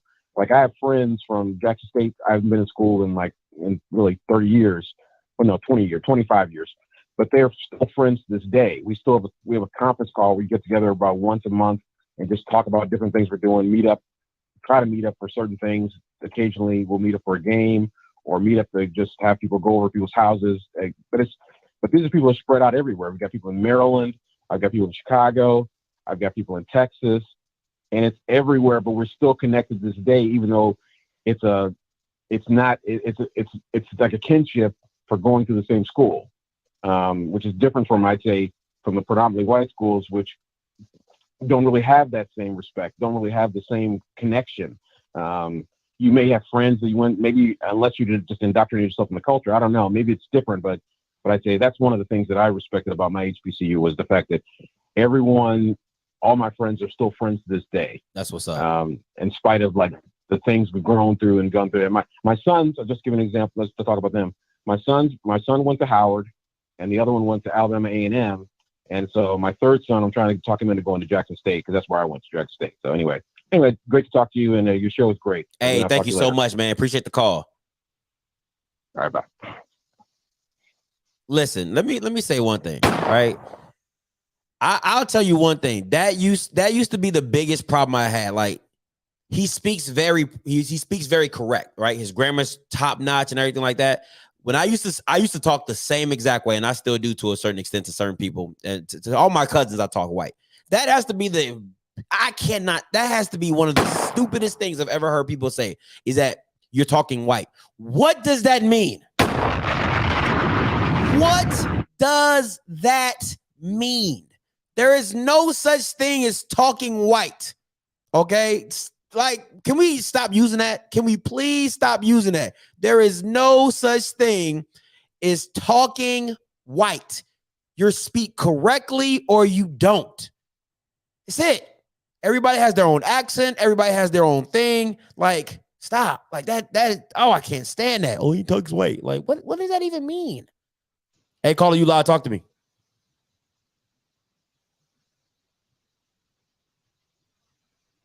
Hey, caller, you live. Yeah, you live. Talk to me. Hey, this is Samuel calling from Decatur, Georgia, man. Appreciate you. I've been listening to you since the beginning, man. Appreciate you. Oh, one second. Let me meet you again. Yeah, I've been watching you from the beginning, man, and I want to commend you on your content, man. Commend you on your growth. As somebody who's had a lot of experience in media myself, I'm proud of you. Keep up the work, man, regardless of what people may say. Just on your topic, man, I think this is appropriate. I was just thinking about this the other day. I grew up in a town called Kennesaw, Georgia. We were one of the first African-American families in our community.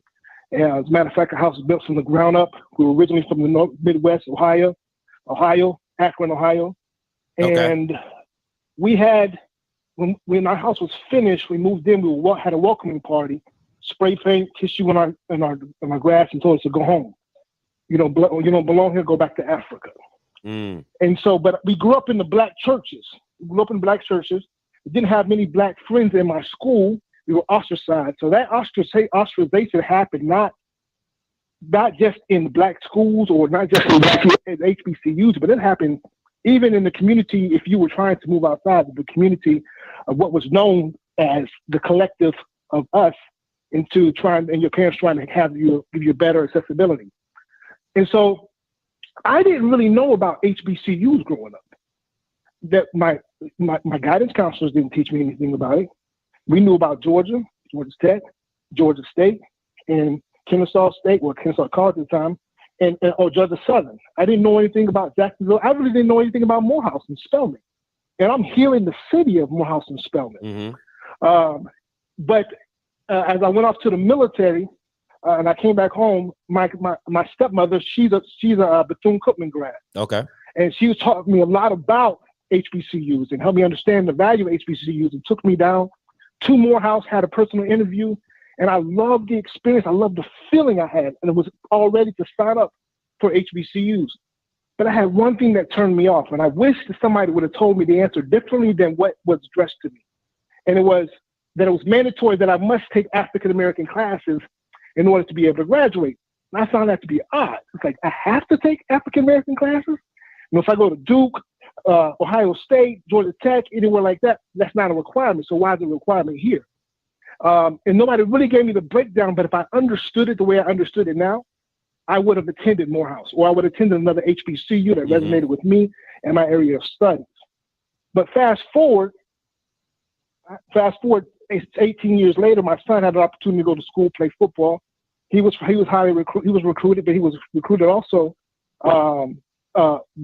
he was a D1 recruit, but he was also recruited by Morehouse.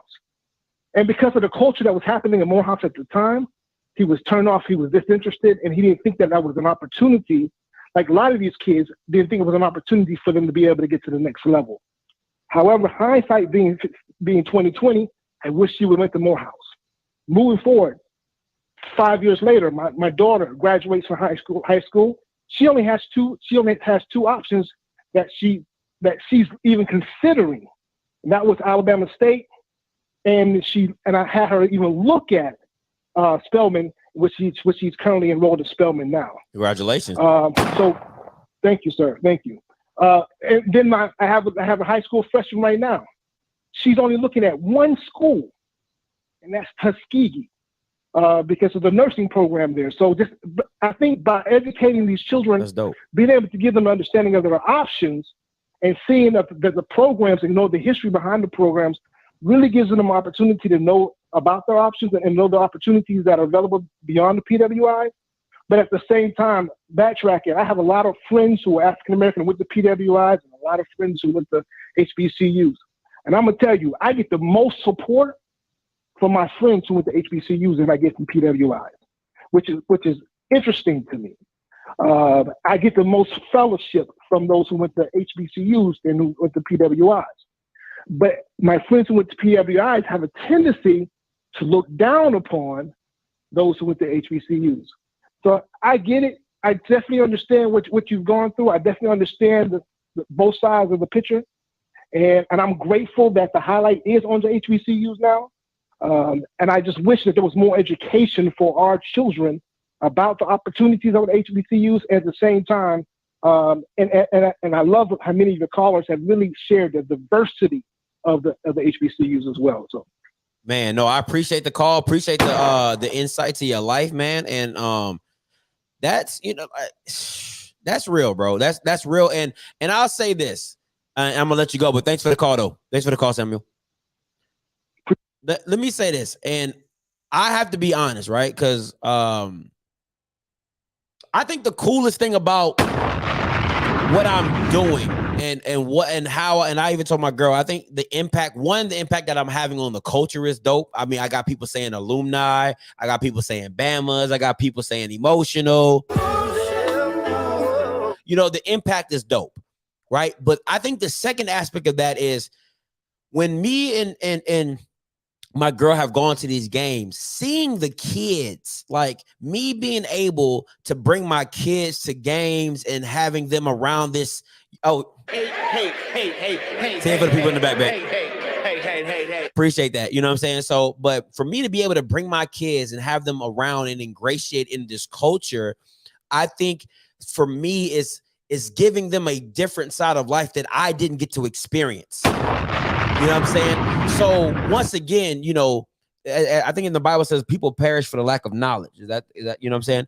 So I think having that capability of giving my kids another version of life, another look, you know, of what schools can look like, what an environment can look like. And I have never, because I didn't have that experience for me in Maryland. You know, my mom graduated from the University of Maryland. You know what I'm saying? So all the kids I'm around, you know, Maryland was the standard. You know what I'm saying? So it wasn't, kids weren't fighting to get into Bowie. Kids weren't fighting to get into Morgan. You know what I'm saying? It was either Howard or the University of Maryland. You know what I'm saying? So for me, I'm just glad, and I know I will be able to bring my kids and show them a different side of schools and life, and of and being in a family of, you know, of HBCUs, that they can honestly say when they have a chance to pick colleges, they can't say my dad did not tell me about this. I didn't know about, because at the end of the day, it's still my kid's decision. And I even talk, it's funny, I was talking to my girl like a couple days ago. I said, I gotta graduate. I said, me being where I'm at now, I have to graduate from HBCU. And I really feel that way. And once again, I'm still up in the air debating where I want to go. But I just want to be able to tell my kids and have them, show them a side of education that, you know, at the end of the day, if you decide to go wherever you go, you can't, you know, you cannot say you didn't know. Or I didn't know that there were HBCUs or this school here. Your dad covers them every day. We talk about this every freaking day, so it is what it is. It pays the bill. So what do we like? You know about these schools. All right, let me get to some of these calls I haven't seen before. Hey, caller, you live. Talk to me. Oh man, what's up, man? It's Cool Lee, man. Talk to me. Hey, Scott, I ain't gonna lie to you, man. I went to college for the women, man. Hey, I ain't got no sad story. I just went to college for the women. I'm gonna tell you how it all went down, man. I'm from Jackson, so I'm a local. You know what I'm saying? We went up there to fight the college kids, you know, because college kids and locals get into it. You feel me? Yeah. Man, I seen all them women, man. I was like, man, I'm enrolling tomorrow, nigga. I went to college for the women. I ended up graduating. When I went back to the hood, they were like, man, who let you in college, man? Because then nobody believes in me, man. You know what I'm saying? You said you ended up graduating? like you just stumbled upon graduating? Hey, Scotty, hey, man. Jackson State was easy in high school, bro. Oh. Yeah, Jackson State alums ain't going to agree with that, but, you know, but go ahead. Hey, man. Hey, I'm also a PE major, though, bro. I was a phys ed major, too, now, man. I would take with badminton, archery, all easy classes, man. Oh, that is funny. That is fun. Yeah, man. But I did get my master's in PE too, so you know what I'm saying. But Jackson State taught me a lot, though, man. You feel me? No, I appreciate. Hey, man, I believe you, and I appreciate your honesty, though, for real. Oh yeah, man. I only went to college for the women, and it worked out. Hey, listen, look at you now. Look, you got a master's and everything. look what. Oh yeah, man. Look what the women did for you. All right, bro. Keep up the good work, you man. too, man. Appreciate the call, man. Hey, man, you can't get no realer than that. That's real. I like that. That's real. The call, man. Hey, caller, you live. Talk to me. You can't get no realer. That's real. I like that. That's real. 9501, you live. Talk to me. What's up, Scotty? Can you hear me? Yeah, I can. What's up? To talk to me. All right. Timer's on. This is the reason I went to HBCU. I'm doing good. My name is BT Elliott. I'm in Florida. In 4th grade. I'm sorry, I didn't hear you. No, I said I got the timer on, but you're good. Go ahead. Okay. When I was in 4th grade, they had the Florida Classic. I was in 4th grade. And I saw the Marching 100, and I told my mom in the stands, I'm going to be in that band. I didn't even play an instrument at the time. That's just how powerful and electric it was, right? Mm-hmm. So my whole goal in life was to be in the Marching 100, which I did. My parents were graduates of Tennessee State. So became in the Marching 100, whoop-de-whoop. 30 years later, My daughter's graduating from high school. So I'm talking to her because the topic is why go to HBCU. Mm-hmm. So she put in her application. She got accepted to everywhere from Alabama State, University of Alabama, North Carolina, Clark, Howard, Southern, FAMU, Tennessee State, et cetera, et cetera. So I'm telling her, I was like, listen, you're going to choose where you want to go, just like my parents let me choose where I wanted to go. But if I were you, I would go to an HBCU for undergrad and then go to a PWI. You can go anywhere you want to after that. And the reason I told her is this. When I go to homecoming, I'm going to be at a family reunion. If you go to a PWI homecoming, you're nobody. Nobody. Outside of maybe the Black Student Union, you're not going to know anyone and no one's going to know you. What type of relationships are you going to build at a school where people really don't care about you? Just like the Dr. Wilson, I was 17 years old, a freshman in the marching band. That changed my life. That totally changed my life. The person I am today is because of that experience with my people.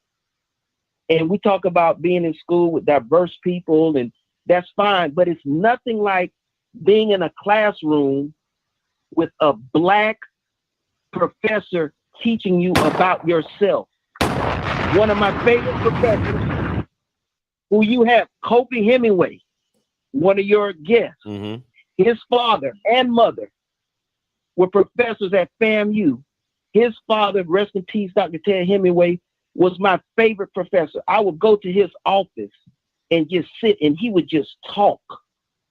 And I would just listen. It was almost like a mentorship program with your own professors.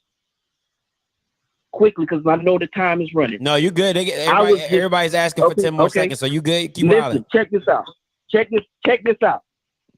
So I'm just living life, kind of confused on what I want to do, not sure what my purpose is. And I was in the School of General Studies. I go to the General Studies building. The dean at the time was Dean Eva Wanton. And I said, I need to speak with Dean Wanton, because what I was going to do, I was just going to graduate with an AA degree from FAMU. I sat down, I said, I need to speak with Dean Wanton. And I heard her tell her staff, she was in a meeting. She said, listen, one of my students needs me. She left that staff meeting, came out, greeted me. And I said, Dr. Wanton, don't worry about it. Don't worry about it. Thank you. I heard what you said. I'm going to graduate with my bachelor's degree. Just that statement alone, one of my students, she didn't even know my name. One of my students needs me. And I graduated with my bachelor's degree from Florida A&M University because of that. And I had the opportunity 20 years later to tell her that. And I said, you may not remember this, but you changed my life because of this. That's what you get at an HBCU. If I was at Florida State, would that have happened? No. University of Florida? No. University of Miami? I doubt it. It's nothing like being around your people. Like I told my daughter, you need to see how smart we are. You're not going to get that if you're in a diverse situation. You don't even realize how smart we are because you've always grown up. You ever had a Black teacher and it's only 3 or 4 of y'all in the classroom. Sometimes you learn, but you have to see it. I was amazed when I was there. I was like, man, these young girls are smart, intelligent. Like, this is me. It challenges you to become better. You may come average, but if you go to HBCU and you get in that classroom setting, you will become above average because of this competition alone. You looking at jokers and you're like, okay, they cool and everything, got swag and intelligent. Like, what? Oh, I can need to bring my game up. Then you find out who they are and where they come from. The situation, some of these people came from Miami, the Pork and Beans projects. Come on now. Making straight A's. Your mama came over here with a green card. You think you're going to get that at Florida State? You think you're going to get that at University of South Florida? Maybe if you play football and basketball. But what about academics? Everybody doesn't play football. Everybody doesn't play basketball. We just students. When you run out of financial aid, who can you go to at Florida State that don't look like you? But if you go to FAMU and your guidance counselor with the FAMU, and that's the reason why you went, you can make a call and they can make some things happen. It's like Mr. Campbell said, it's a family. Homecoming is family reunion. I just went to homecoming. I knew at least 300 people. Off the rip, you're going to know 250 from the band. That doesn't include the people you stayed in the dorms with. That don't include the organizations you're in. That doesn't include the people in your major. You literally have a network of 1,000 people that know you, even if they know you by face. If I go somewhere across the street, are they gonna know me like that at LSU? Are they gonna know me like that at University of Alabama, Georgia Tech? No. That's why you should go to HBCU, at least for undergrad. Know who you are. I learned more about myself my freshman year than I learned in the Volusia County school systems from K through 12. My freshman year, I learned more about me as a Black person than I ever did in the whole elementary, middle school, junior high, senior high. 12 years of school. In one semester, 1 year, I learned about myself and what we did. They never taught me about George Washington Carver. They never taught me about Frederick Douglass. It's cats coming from Atlanta. It's schools named after these people. But when you come from Central Florida, they're not teaching me that. So I'm looking at myself from the prism of a white person. That's why if I go there, I can be kind of intimidated or kind of fearful because I'm seeing myself as how they see me because that's how they taught me. But the HBCU taught me to love myself and see who we really are. I'm in the classroom with people from Chicago, Detroit, Washington, D.C., Atlanta, Miami, Jacksonville, Tampa, Orlando, Pensacola, Los Angeles, tearing it up. Tearing it up. Yeah, some people probably got caught up in whatever, but most of them graduated. Most of them are successful in whatever it is that they do, whether it's education, medical field, whatever it is, the foundation, like Dr. Wilson said, it made me who I am today. Changed my life forever. Made me love me because I'm Black and that's who I am. And I'm powerful, I'm just as intelligent. We built this country. That's who we are. HBCU love, baby. Thank you, sir. Man, listen. I don't ever do this, but I'm shutting it down after that. I'm sorry. I can't. Listen, nobody. I know everybody has a story to tell. I'm gonna go ahead and apologize to people on the line, but I gotta shut it down after that. That listen, like that alone, you know what I'm saying? Like, yeah, I totally agree. Listen, you can't follow that. Nobody can follow that. I'm sorry. It ain't about being funny. It ain't about being like I can't take another call after that. Because at the end of the day, you know what I'm saying? Like, at the end of the day, literally, Just go ahead. Everybody just clap it up for my man. Everybody go ahead and clap it up for my man. Because at the end of the day, man, listen, that alone could get any kid into a HBCU.